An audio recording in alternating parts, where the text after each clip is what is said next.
Welcome to Shahi effect. വേദിക്കുള്ളിലേക്ക് കടന്നിരിക്കേണ്ട registration നമുക്ക് കുറച്ചുകൂടി കഴിഞ്ഞ് നടത്താം. എല്ലാ സഹാക്കളും വേദിക്കുള്ളിലേക്ക് കടത്തേണ്ടതാണ്. സമയവുമായി ബന്ധപ്പെട്ട് വന്ന എല്ലാ സഹാക്കളും വേദിക്കുള്ളിലേക്ക് ഇരിക്കേണ്ടതാണ്.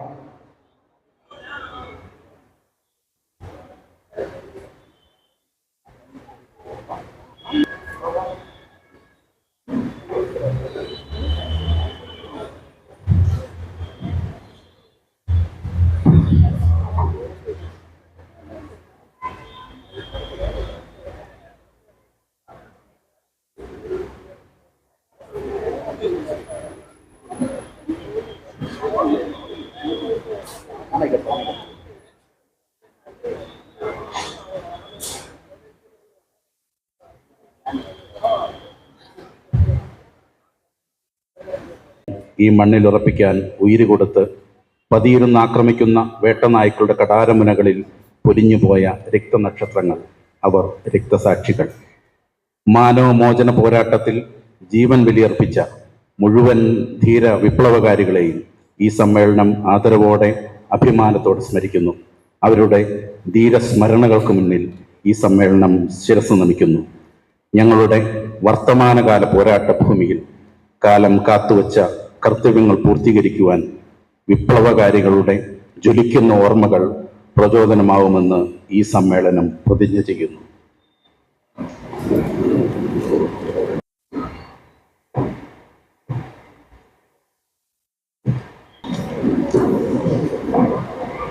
അനുശോചന പ്രമേയം അവതരിപ്പിക്കാൻ വേണ്ടി സഖാവ് മൻലാലിനെ ക്ഷണിച്ചോളൂ.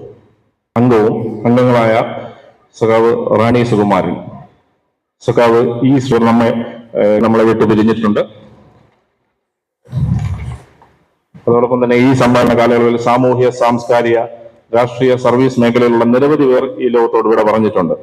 CPI കേന്ദ്ര സെക്രട്ടേറിയറ്റ് അംഗം അതുൽ കുമാർ അജ്ഞാൻ, CPI ദേശീയ ജനറൽ സെക്രട്ടറി സീതാറാം യെച്ചൂരി, ബുദ്ധദേവ് ഭട്ടാചാര്യ, കൂത്തുപറമ്പ് രക്തസാക്ഷി പുഷ്പൻ, CPI തെലങ്കാന സംസ്ഥാന council assistant secretary Balamallesh, M. Narayanan master, മുൻ മന്ത്രി TH Mustafa, Nagapattinam MP M. Selvaraj, സഖാവ് ബാബുരാജ്, മലപ്പുറം CPI ദേശീയ കൗൺസിൽ അംഗം N. ചിദംബരം, S. ഗോപിനാഥൻ നായർ, അതുപോലെ തന്നെ കലാ സാംസ്കാരിക രംഗത്ത് സിനിമാ സംവിധായകൻ ഹരികുമാർ, കവിയർ പൊന്നമ്മ, കനകലത, യുക്രൈൻ യുദ്ധത്തിലും മറ്റു ആക്രമണങ്ങളിലും മരണപ്പെട്ടവർ, മണിപ്പൂരിൽ ഒരു വർഷത്തിലേറെയായി തുടർന്ന യുദ്ധസമാനമായ സാഹചര്യത്തിൽ മരണപ്പെട്ടവർ, കുവൈറ്റിലുണ്ടായ തീപിടുത്തത്തിൽ മരണമടഞ്ഞ മലയാളികൾ, ഒടുവിൽ പാലക്കാട് വാഹന ദുരന്തത്തിൽ മരണമടഞ്ഞ 4 വിദ്യാർത്ഥിനികൾ ഉൾപ്പെടെ ഈ സമ്മേളന കാലയളവിൽ നമ്മെ വിട്ടുപിരിഞ്ഞവർക്കെല്ലാം സമ്മേളനം അനുശോചന രേഖപ്പെടുത്തും.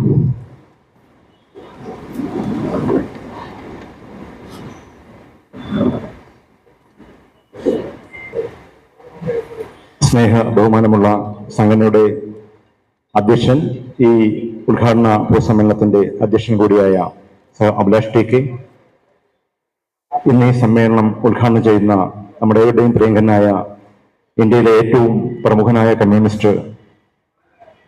ഇന്ത്യൻ കമ്മ്യൂണിസ്റ്റ് പാർട്ടിയുടെ സംസ്ഥാന കമ്മിറ്റിയുടെ അമരക്കാരൻ സഖാവ് ബിനോയ് വിശ്വൻ, അതോടൊപ്പം ഈ ഉദ്ഘാടന സമ്മേളനത്തിൽ മുഖ്യ പ്രഭാഷണം നടത്തുന്ന നമ്മുടെ പ്രിയങ്കനായ റവന്യൂ വകുപ്പ് മന്ത്രി, നമ്മുടെ ശക്തി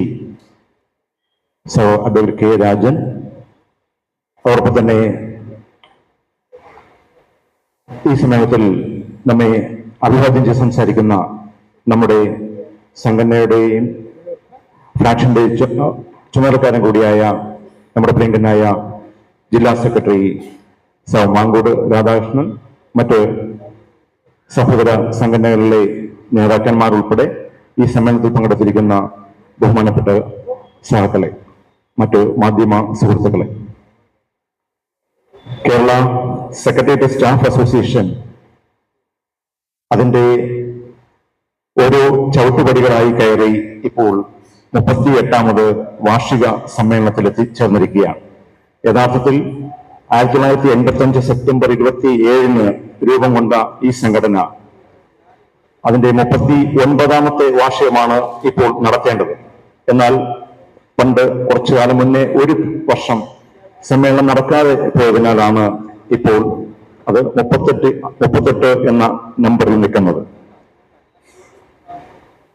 ഈ സംഘടന വളരെ കൊച്ചു സംഘടനയായി തുടങ്ങി. സെക്രട്ടേറിയറ്റിലെ ഒരു കാലത്ത് സെക്രട്ടേറിയറ്റ് എന്ന് പറഞ്ഞാൽ കോൺഗ്രസ് അനുകൂല സംഘടനയുടെ ശക്തി കേന്ദ്രമായിരുന്നു. കോൺഗ്രസ് സംഘടന മാത്രമേ അവിടെ ഉണ്ടായിരുന്നുള്ളൂ.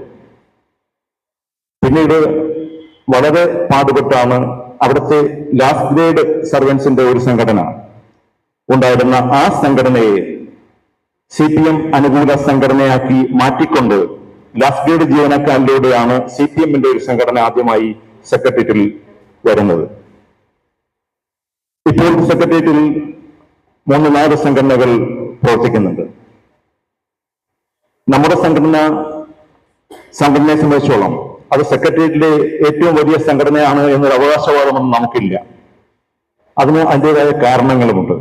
എന്നാൽ സെക്രട്ടേറിയറ്റിലെ ജീവനക്കാർ മുഴുവൻ മനസ്സിൽ അവരുടെ ആവശ്യങ്ങൾ, അവരുടെ അവകാശങ്ങൾ, ആ അവകാശ പോരാട്ടങ്ങൾക്ക് വേണ്ടി സംസാരിക്കുന്ന സംഘടന എന്ന തരത്തിൽ അവരുടെ സംഘടനയായി കരുതുന്ന സെക്രട്ടേറിയറ്റിലെ ഏക സംഘടന എന്ന് പറയുന്നത് കേരള സെക്രട്ടേറിയറ്റ് സ്റ്റാഫ് അസോസിയേഷൻ ആണെന്ന കാര്യത്തിൽ തർക്കമില്ല.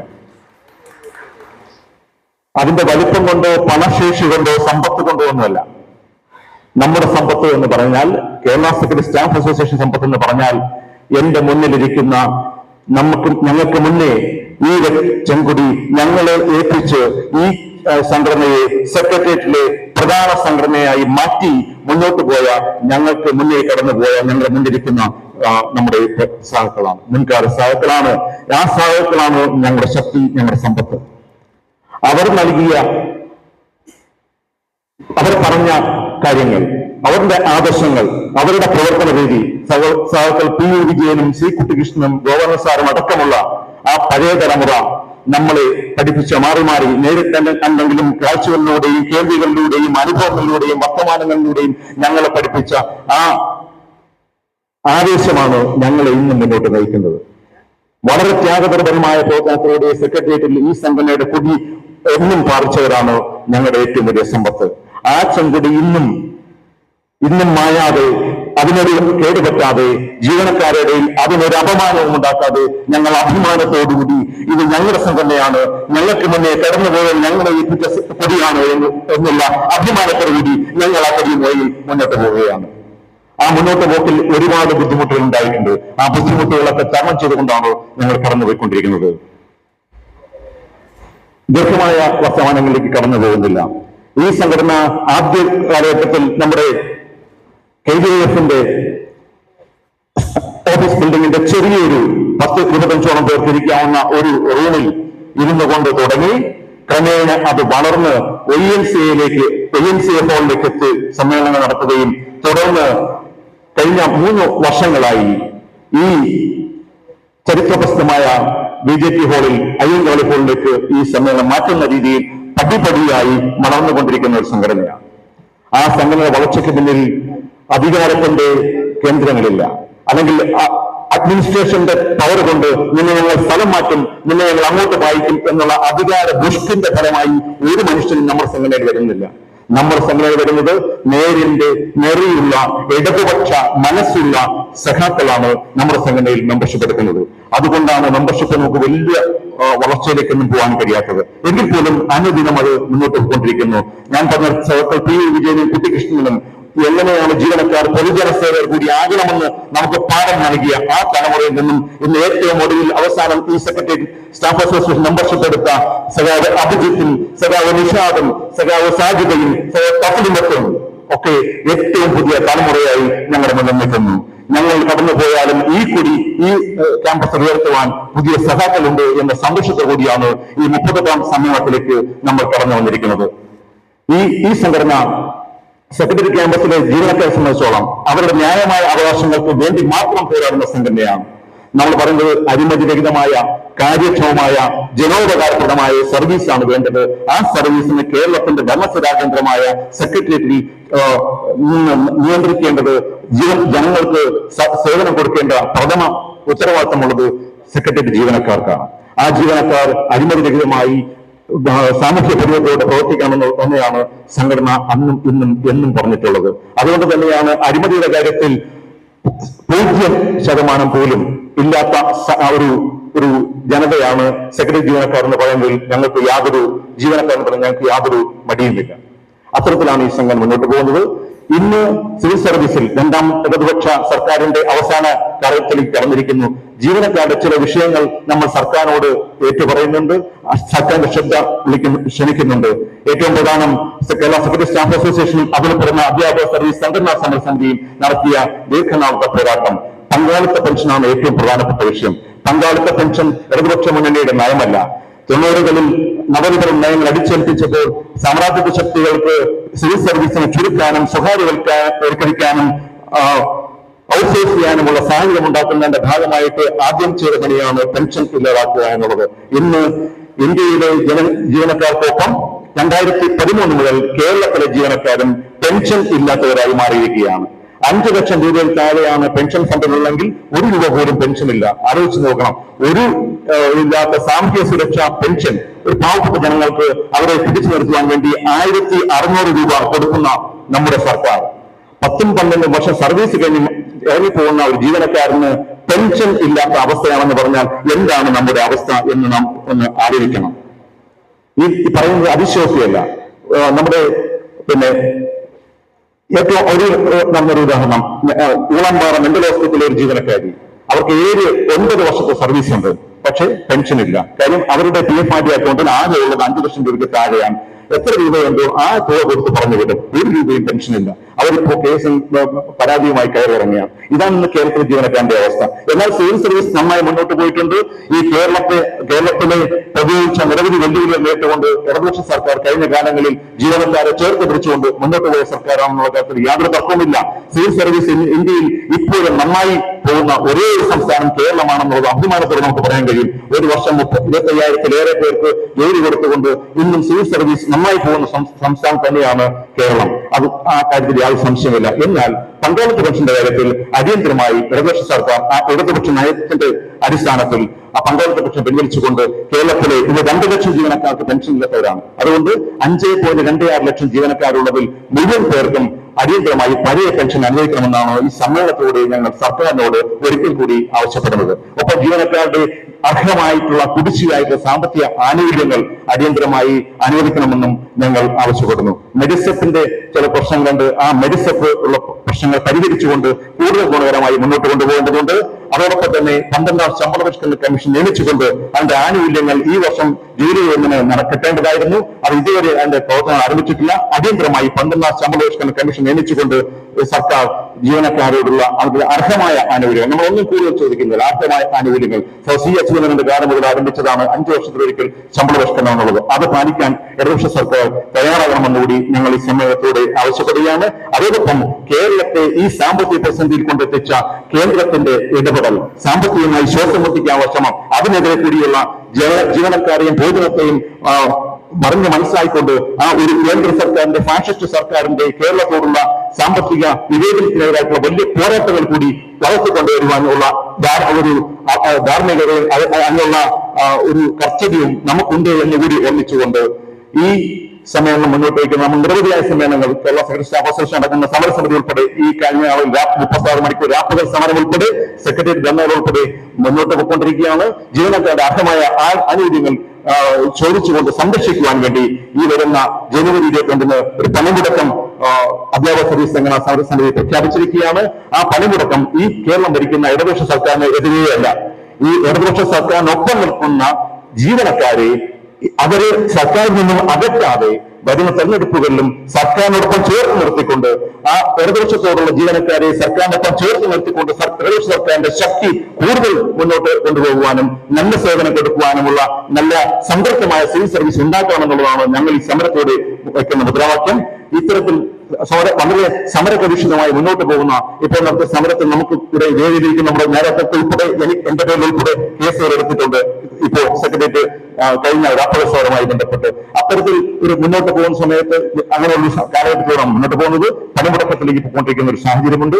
അതുകൊണ്ട് അടിയന്തരമായി ജീവനക്കാരെ ചേർത്ത് നിർത്താൻ ഇടതുപക്ഷ സർക്കാർ ബഹുമാനപ്പെട്ട റവന്യൂ വകുപ്പ് മന്ത്രി ഉൾപ്പെടെ ഈ പങ്കെടുക്കുന്നതുകൊണ്ടാണ് ഞങ്ങൾ ഈ ആവശ്യം മുന്നോട്ട് വയ്ക്കുന്നത്. അത്തരത്തിൽ നമ്മുടെ ആവശ്യങ്ങളുമായി ഒപ്പം കർത്തവ്യങ്ങളും കടമകളും ഓർമ്മിച്ചുകൊണ്ട് മുന്നോട്ട് പോകുന്ന സെക്രട്ടറി ജീവനക്കാരുടെ 38ാം വാർഷിക സമ്മേളനത്തിൽ എത്തിച്ചേർന്നിരിക്കുന്ന എല്ലാവരെയും സ്വാഗതം ചെയ്യുക എന്നുള്ളതാണ് എന്റെ കർത്തവ്യം. ഞാൻ എന്റെ കർത്തവ്യത്തിലേക്ക് കടക്കുകയാണ്. ആദ്യം നമ്മുടെ ഈ സമ്മേളനത്തിന്റെ അധ്യക്ഷത വഹിക്കുന്ന സെക്രട്ടറി സ്റ്റാഫ് അസോസിയേഷന്റെ പ്രസിഡന്റ് കൂടിയ അഭിലാഷ് ടിക്ക് അദ്ദേഹത്തെ കുറിച്ച് കൂടുതൽ പറയേണ്ട കാര്യമില്ല. ഔപചാരികതയുടെ പേരിൽ ഈ സമ്മേളനത്തിലേക്ക് ഈ സംഘടനയുടെ അധ്യക്ഷൻ ടി അഭിലാഷിനെ ഞാൻ നിങ്ങൾക്ക് വേണ്ടി സ്വാഗതം ചെയ്യുകയാണ്.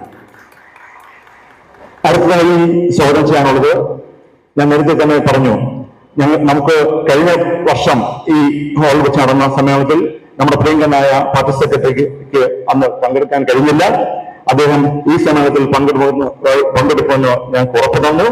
എന്നും സെക്രട്ടറി സ്റ്റാഫ് അസോസിയേഷന്റെ ശക്തി എന്ന് പറഞ്ഞാൽ നമ്മുടെ ഇന്ത്യൻ കമ്മ്യൂണിസ്റ്റ് പാർട്ടിയാണ്. ആ പാർട്ടി നൽകുന്ന രാഷ്ട്രീയമായിട്ടുള്ള പിൻബലം, ആ ശക്തിയാണ് ഈ സംഘടനയുടെ ശക്തി. അത് നേരത്തെയുള്ള കാനമായാലും ദിനേശ് സഹമാണെങ്കിലും പറയുന്നത്, നിങ്ങൾ നിങ്ങളുടെ കാര്യങ്ങൾ പറയുക, നിങ്ങളുടെ കാര്യങ്ങൾ പറയുന്നതിൽ യാതൊരു തടസ്സവുമില്ല, നിങ്ങൾക്ക് നിങ്ങളുടെ കാര്യങ്ങൾ പറയാം, പക്ഷേ ഞങ്ങൾക്ക് ഞങ്ങളുടേതായ നിലപാടുകളുണ്ട്, നിങ്ങൾക്ക് നിങ്ങളുടെ വിഷയം പറയുന്ന തർക്കമില്ല. അത്തരത്തിൽ സംഘടന എന്ന രീതിയിൽ നമുക്ക് സർവ്വ സ്വാതന്ത്ര്യം നൽകിക്കൊണ്ടാണ് ഇന്ത്യൻ കമ്മ്യൂണിസ്റ്റ് പാർട്ടി പ്രവർത്തിക്കുന്നത്. അതുകൊണ്ട് തന്നെയാണ് നമുക്ക് എപ്പോഴും ശക്തിയുള്ള നമ്മുടെ ഈ പ്രസ്ഥാനത്തെ കേരളമാക്കിയ പ്രസ്ഥാനം ഇന്ത്യൻ കമ്മ്യൂണിസ്റ്റ് പാർട്ടിയുടെ സംസ്ഥാന അമരക്കാരൻ, ഇന്ത്യ കണ്ട ഇന്ത്യയിലെ എന്നും ജനങ്ങൾ അറിയുന്ന ഏറ്റവും നല്ല കമ്മ്യൂണിസ്റ്റ്, വളരെ വ്യത്യസ്തമായ പ്രവർത്തന ശൈലിയും സ്വഭാവ രീതിയും ഒക്കെ അദ്ദേഹം കൊണ്ട് ജനങ്ങളുടെ വലിയ ഒരു ആവേശമായി മാറിയിട്ടില്ല. ഇന്ത്യ അറിയുന്ന കമ്മ്യൂണിസ്റ്റ്, കേരളത്തിലെ ഇന്ത്യൻ കമ്മ്യൂണിസ്റ്റ് പാർട്ടിയുടെ സംസ്ഥാന സെക്രട്ടറി ഈ സമ്മേളനം ഉദ്ഘാടനം ചെയ്യുന്ന സൗബിന വിഷയത്തെ നിങ്ങൾക്ക് വേണ്ടി ഞാൻ ഈ സമ്മേളനത്തേക്ക് സ്വാഗതം ചെയ്യുകയാണ്.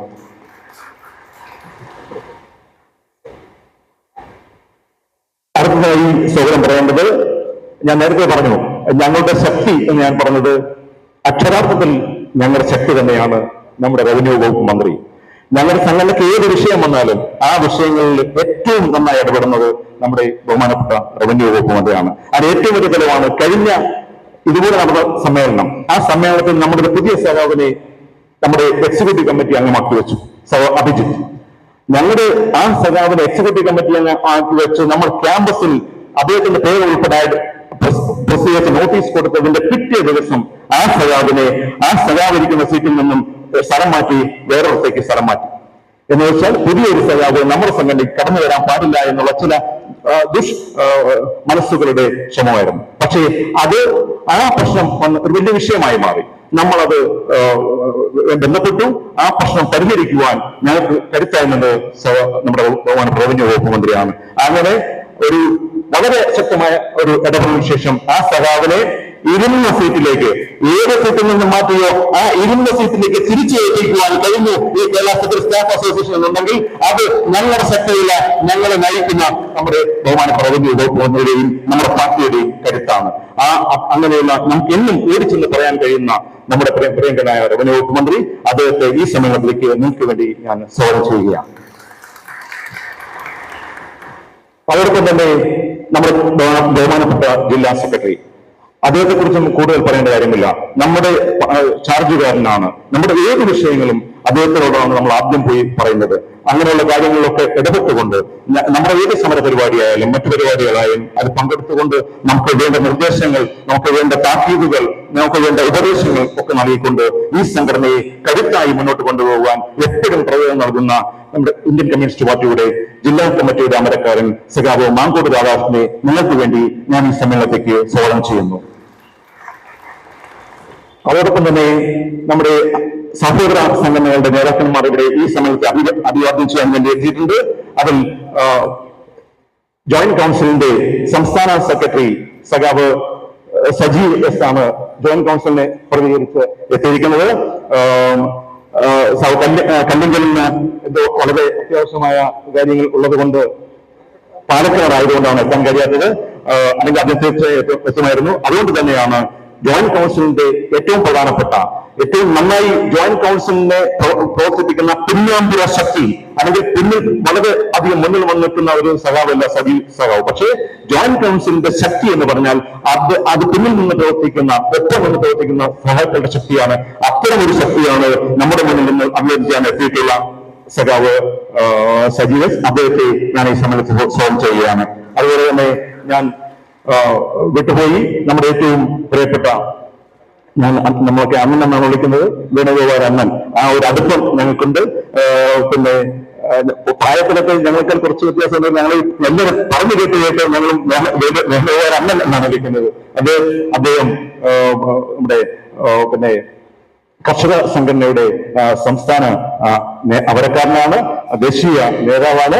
അദ്ദേഹത്തെ വളരെ ബഹുമാനത്തോടെ, സ്നേഹത്തോടെ, അഭിമാനത്തോടെ ഈ സമ്മേളനത്തിലേക്ക് സ്വാഗതം ചെയ്യുകയാണ്. അതോടൊപ്പം തന്നെ അടുത്തതായി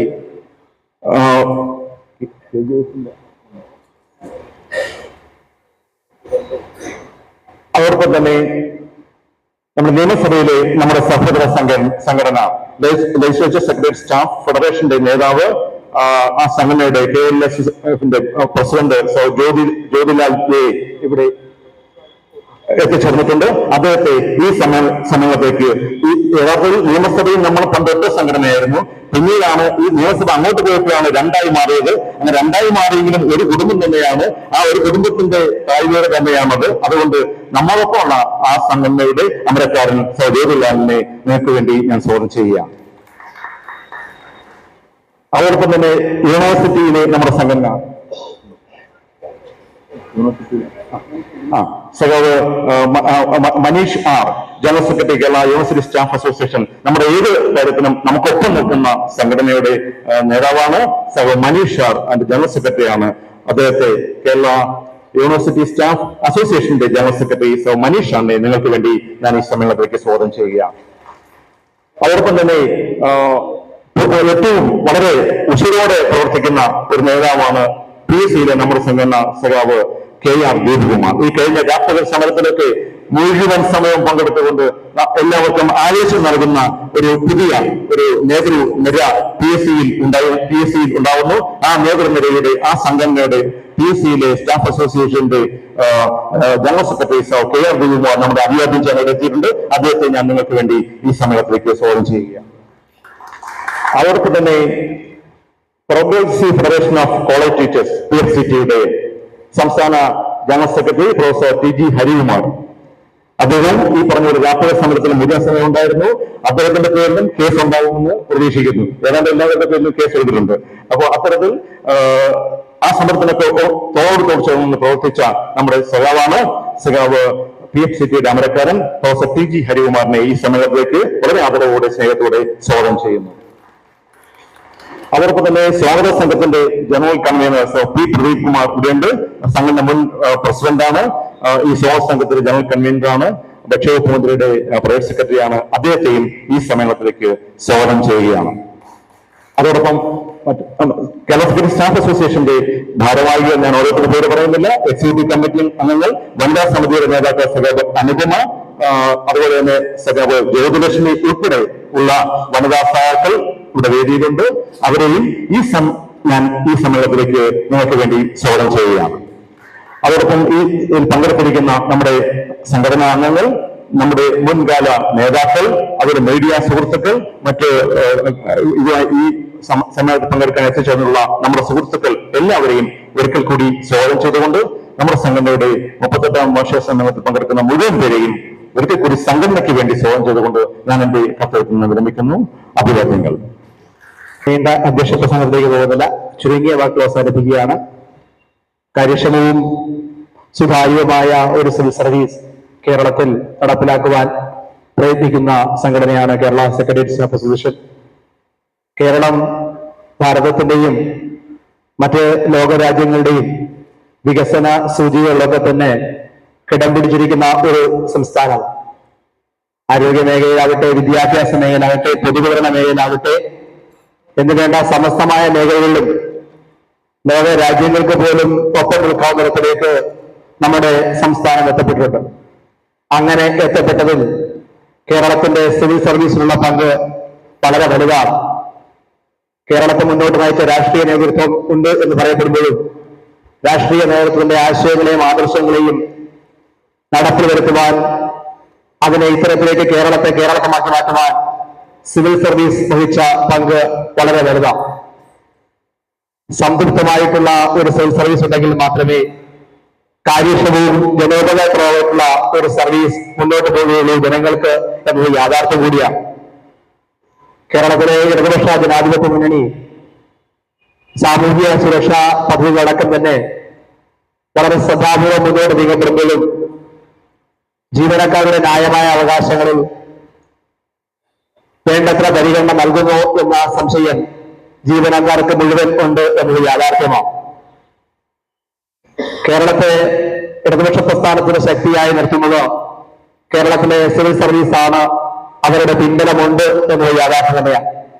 ആ സിവിൽ സർവീസിന്റെ വലിയൊരു ഭാഗത്തെ ഈ പ്രസ്ഥാനത്തിൽ നിന്ന് അകറ്റാതിരിക്കുവാൻ ഞങ്ങളെ കൂടി പരിഗണിക്കണം എന്ന മുദ്രാവാക്യം ഉയർത്തി ഞങ്ങൾ സമരത്തില്ല. ഈ സർക്കാരിനെതിരെയുള്ള സമരമൊന്നുമല്ല.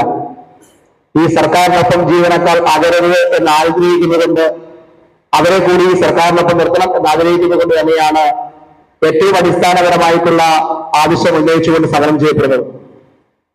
ക്യാമ്പസുകളിൽ പലപ്പോഴും ചോദിക്കും, നിങ്ങൾ ഭരണകക്ഷിയല്ലേ എന്ന് ചെന്നൈയിൽ ചോദിക്കാറുണ്ട്. വളരെ അഭിമാനകരം പറയും, എന്റെ മുമ്പിൽ നിൽക്കുന്ന ഈ പ്രസ്ഥാനത്തെ മുന്നോട്ട് നയിച്ച മഹാരഥന്മാരടക്കമുണ്ട്. നേരത്തെ നമ്മുടെ സ്വാഗതഗാനത്തിൽ പറഞ്ഞതുപോലെ ഒരു രാഷ്ട്രീയ കൊടിയുടെയും നിറം നോക്കാതെ ജീവനക്കാരുടെയും പൊതുസമൂഹത്തിന്റെയും ആവശ്യങ്ങൾ മാത്രം ഉന്നയിച്ചുകൊണ്ട് ജനപക്ഷത്ത് നിന്നുകൊണ്ടും ജീവനക്കാരുടെ പക്ഷത്ത് നിന്നുകൊണ്ട് തന്നെയാണ് സംഘടന ഇന്നോളം പ്രവർത്തിച്ചുള്ളത്. നാളെയും അങ്ങനെ തന്നെയാവും എന്നതിൽ പൂർണ്ണമായ വിശ്വാസപൂർവ്വമുണ്ട്. അത്തരത്തിൽ സെക്രട്ടേറിയറ്റിൽ ആളിന്റെ എണ്ണത്തിൽ ജീവനക്കാരുടെ എണ്ണത്തിൽ കുറവാണ് സംഘടനയെങ്കിലും ജീവനക്കാർക്ക് മുഴുവൻ, കേരളത്തിലെ സെക്രട്ടേറിയറ്റിലെ മുഴുവൻ ജീവനക്കാരും അതുപോലെ തന്നെ സർക്കാർ ജീവനക്കാരും കേരള സെക്രട്ടേറിയറ്റ് സ്റ്റാഫ് അസോസിയേഷൻ ഈ വിഷയത്തിൽ എന്ത് പറയുന്നു എന്നത് വളരെ സാധ്യത വീക്ഷിക്കുന്നതാണ്. അങ്ങനെയുള്ള അവസ്ഥയിലേക്ക് എത്തിക്കാൻ കഴിഞ്ഞത് ഇതിന്റെ നേതൃത്വം മുന്നിൽ നിന്നും ഇപ്പോഴും ഒക്കെ തന്നെയാണ്. അതുകൊണ്ട് അടിയന്തരമായി തന്നെ സർക്കാരിന്റെ പരിഗണനാ പട്ടികയിൽ ജീവനക്കാരെ കൂടി ഉൾപ്പെടുത്തണമെന്ന ആവശ്യം ഈ സമ്മേളനം സർക്കാരിനെ മുന്നോട്ട് വെക്കുകയാണ്. അതിന്റെ തുടർന്ന് ചർച്ചകളും പ്രമേയങ്ങളും ഒക്കെ ഉണ്ടാവും.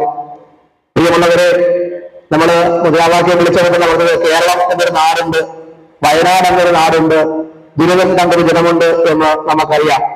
നമ്മളെ ബുദ്ധിമുട്ടിക്കുന്ന വയനാടിന് പോലും 5 പൈസ പോലും തരാത്ത ഒരു ഗവൺമെന്റ് കേന്ദ്രം ഭരിക്കുമ്പോൾ ആ ഗവൺമെന്റിനെതിരെയുള്ള ശക്തമായ പോരാട്ടങ്ങൾ മുന്നോട്ടാണ്.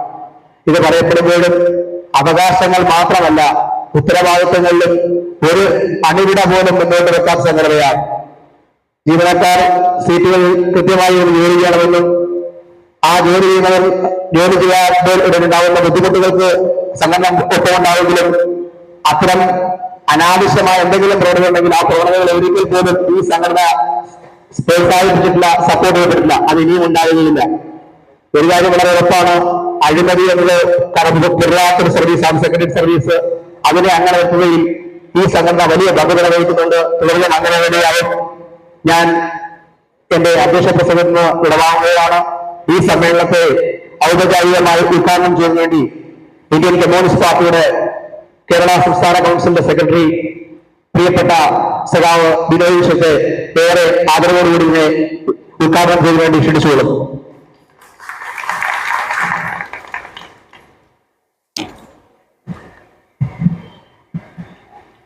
അധ്യക്ഷവേദിയിലും സദസ്സിലുമുള്ള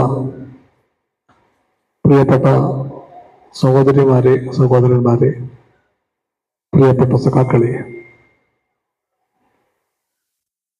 സെക്രട്ടേറിയറ്റ് സ്റ്റാഫ് അസോസിയേഷന്റെ ഈ സമ്മേളനത്തിന്റെ ആരംഭത്തിൽ നിങ്ങൾ പാടിയ സ്വാഗതഗാനത്തിലും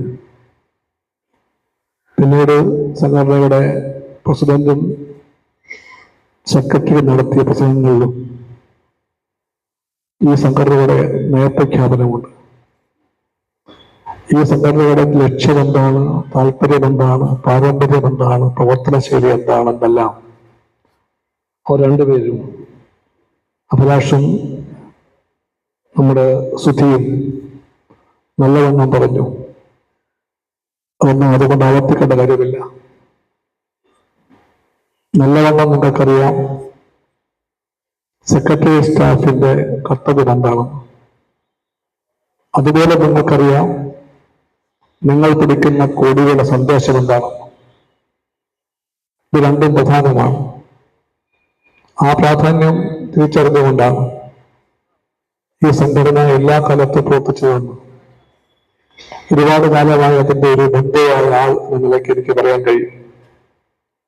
എന്റെ ബന്ധം കുറച്ച് പഴയതാണ്. വാഹിദിനും ഫ്രാൻസിസിനും പോലും അറിയില്ല. ഇവിടെ ഞങ്ങൾ പാടിയില്ലേ സഖാവ് പി യു വിജയനെ പറ്റി, കുട്ടികൃഷ്ണ സാറിനെ പറ്റി. അവർ രണ്ടുപേരും ഞങ്ങളുടെ അധ്യാപകരാണ്. ഒഫീഷ്യലി അല്ല, ദൈവത്തിലെ പഠിക്കുമ്പോൾ അന്ന് AISF പ്രസിഡന്റാണ് ഞാൻ. General secretary KP രാജേന്ദ്രനാണ്. ഞങ്ങൾ രണ്ടുപേർക്ക് എല്ലാ പരീക്ഷാക്കാലത്തും ഓരോ മാസം വീതം 1 മണിക്കൂർ അവർ ക്ലാസ് എടുക്കുമായിരുന്നു. സ്നേഹത്തിന്റെ മാത്രം പേരിൽ. കൃത്യമായിട്ട് ഞങ്ങൾ എത്തിയാലും വിടില്ല. ഞങ്ങളെ വിളിച്ചെത്തിയ കൊച്ചു ലോഡ്ജ് മുറിയിൽ അവർ വന്നിരിക്കും. അവരാദ്യം എത്തും, ഞങ്ങൾ പുറകെ എത്തും. 1 മണിക്കൂർ വീതം നാളെ വളരെ ചിട്ടയായി ഞങ്ങളെ പഠിപ്പിച്ചിട്ടുണ്ടവർ. അവരുടെ അറിവിനെ പറ്റി അത്ഭുതകരമായ ബഹുമാനമാണ് അന്ന് എന്നുള്ളത്. ഏത് നിയമ വിദ്യാർത്ഥിയെയും പഠിപ്പിക്കുന്ന അധ്യാപകനേക്കാളും ചാതുര്യത്തോടുകൂടി, അറിവോടുകൂടി, ആഴത്തോടുകൂടി അവർ പറഞ്ഞു തന്ന പാഠം പഠിച്ചുകൊണ്ടാണ് നിങ്ങൾ പരീക്ഷ എഴുതിയതും പാസ്സായത്. അന്ന് ആരംഭിച്ച ബന്ധമാണ്. അത്രയും പഴക്കമുണ്ട് ഈ ബന്ധത്തിന്. അതുകൊണ്ട് സെക്രട്ടറി സ്റ്റാഫ് അസോസിയേഷന്റെ ആരംഭകാലത്ത് ശൈശവ ദശയിൽ തന്നെ ആ പ്രസ്ഥാനം കടന്നു വന്ന വെല്ലുവിളികളെ പറ്റിയും പ്രയാസങ്ങളെ പറ്റിയും അവരൊക്കെ പറഞ്ഞും എനിക്കറിയാം. അവിടെ നിന്ന് നമ്മുടെ സംഘടന ഒരുപാട് ദൂരം മുമ്പോട്ട് വന്നു കഴിഞ്ഞു. ഈ സംഘടനയ്ക്ക് മഹിതമായ ഒരു പ്രവർത്തന പാരമ്പര്യമുണ്ട്. ആ പാരമ്പര്യം പ്രധാനമാണ്. അതുപോലെ പ്രധാനമാണ് നാം പിടിക്കുന്ന ഈ കൊടിയുടെ സന്ദേശത്തിന്റെ അർത്ഥമറിയുകയെന്നുള്ളത്. അതറിഞ്ഞുകൊണ്ടാണ് നാം മുന്നോട്ട് പോകുന്നത്. അങ്ങനെ വരുമ്പോൾ നമ്മുടെ മുമ്പിലുള്ള കർത്തവ്യങ്ങളെ പറ്റിയുള്ള ഒരു തികഞ്ഞ ബോധ്യം നമുക്കെല്ലാവർക്കും ഉണ്ടാകുമെന്ന് എനിക്കുറപ്പാണ്. ഞാൻ ഒരുപാട് നീട്ടിപ്പടുത്തി പറയേണ്ട കാര്യമില്ല. സിവിൽ സർവീസ് ലോകത്തെല്ലായിടത്തും വെല്ലുവിളിക്കപ്പെടുകയാണ്. ഇന്ത്യയിലും അങ്ങനെ തന്നെയാണ്. രാജ്യം ഭരിക്കുന്ന ഗവൺമെന്റ് സബ്കാ സാത്ത് എന്ന് കപടമുദ്രാവാക്യം വിളിക്കുന്ന ഗവൺമെന്റ് വാസ്തവത്തിൽ വെക്കുന്നത് സിവിൽ സർവീസിനെ ഇല്ലാതാക്കാൻ വേണ്ടിയാണ്. ഒരു മറിയും കൂടാതെ അതിനെപ്പോഴും പറഞ്ഞ കാര്യമാണത്. Less government, maximum governance. ഇതാണ് മുദ്രാവാക്യമായി നരേന്ദ്രമോദി ആദ്യം മുതലേ പറഞ്ഞു വരുന്നത്.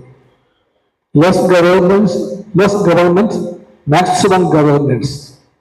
കേട്ടാൽ തോന്നും എന്തോ വലിയ കാര്യം ചെയ്യാൻ പോവുകയാണ് എന്ന് പറഞ്ഞാൽ സിവിൽ സർവീസിന്റെ എണ്ണം കുറയ്ക്കുക എന്നാണ്.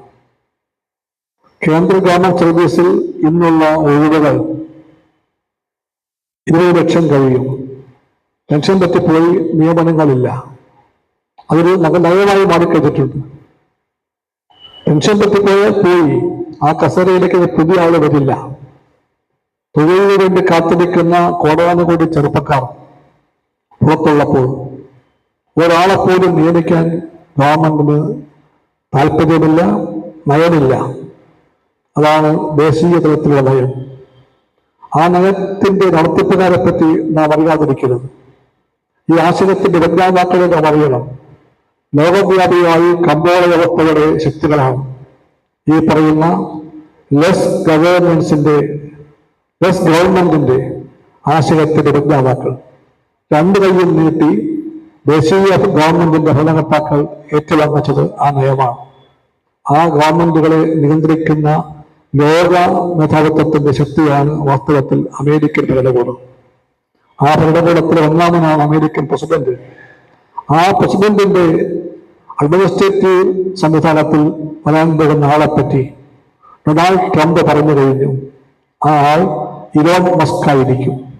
ലോകത്തെ ഏറ്റവും വലിയ പണക്കാരൻ, എല്ലാത്തിന്റെയും അധിപനായി മാറുന്ന പണക്കാരൻ. ഇപ്പോൾ തന്നെ ഒരു ചാരയന്ത്രത്തിന്റെ ഭാഗമാണെന്ന് വായിച്ചു.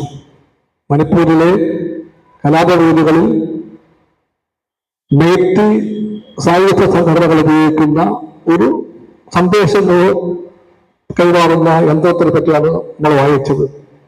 അതിന്റെ നിർമ്മാതാവാണ് ഈ പറയുന്ന ഇലോൺ മസ്ക്. എന്ന് പറഞ്ഞാൽ അതേ ലോകത്തിലെ ഇത്ര ശക്തികൾക്കും സൈന്യത്തിനുമെല്ലാം വൻതോതിൽ ഇതുപോലെയുള്ള സാധനങ്ങൾ ഉണ്ടാക്കി വിൽക്കുന്ന, അതിലൂടെ ലാഭം കൊള്ളുന്ന ശക്തിയാണ് ഇലോൺ മസ്ക്.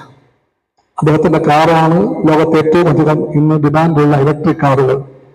അദ്ദേഹമാണ് ശൂന്യാകാശത്തിലേക്ക് ആൾക്കാരെ അയക്കുന്ന വാഹനം ഉണ്ടാക്കാൻ വേണ്ടിയുള്ള ഗവേഷണത്തിൽ മുമ്പോട്ട് പോയ ആൾ. അദ്ദേഹമാണ് വാർത്താവിനിമയ രംഗത്തുള്ള എല്ലാത്തിന്റെയും മേൽ ഇന്നിപ്പോൾ കൈവയ്ക്കുന്ന ലോകാധിപൻ. ആ മസ്ക് ആയിരിക്കണം എന്റെ വഴികാട്ടി എന്ന് പറയുന്ന ഒരാളാണ് അമേരിക്ക പ്രസിഡന്റാകാൻ പോകുന്നത്.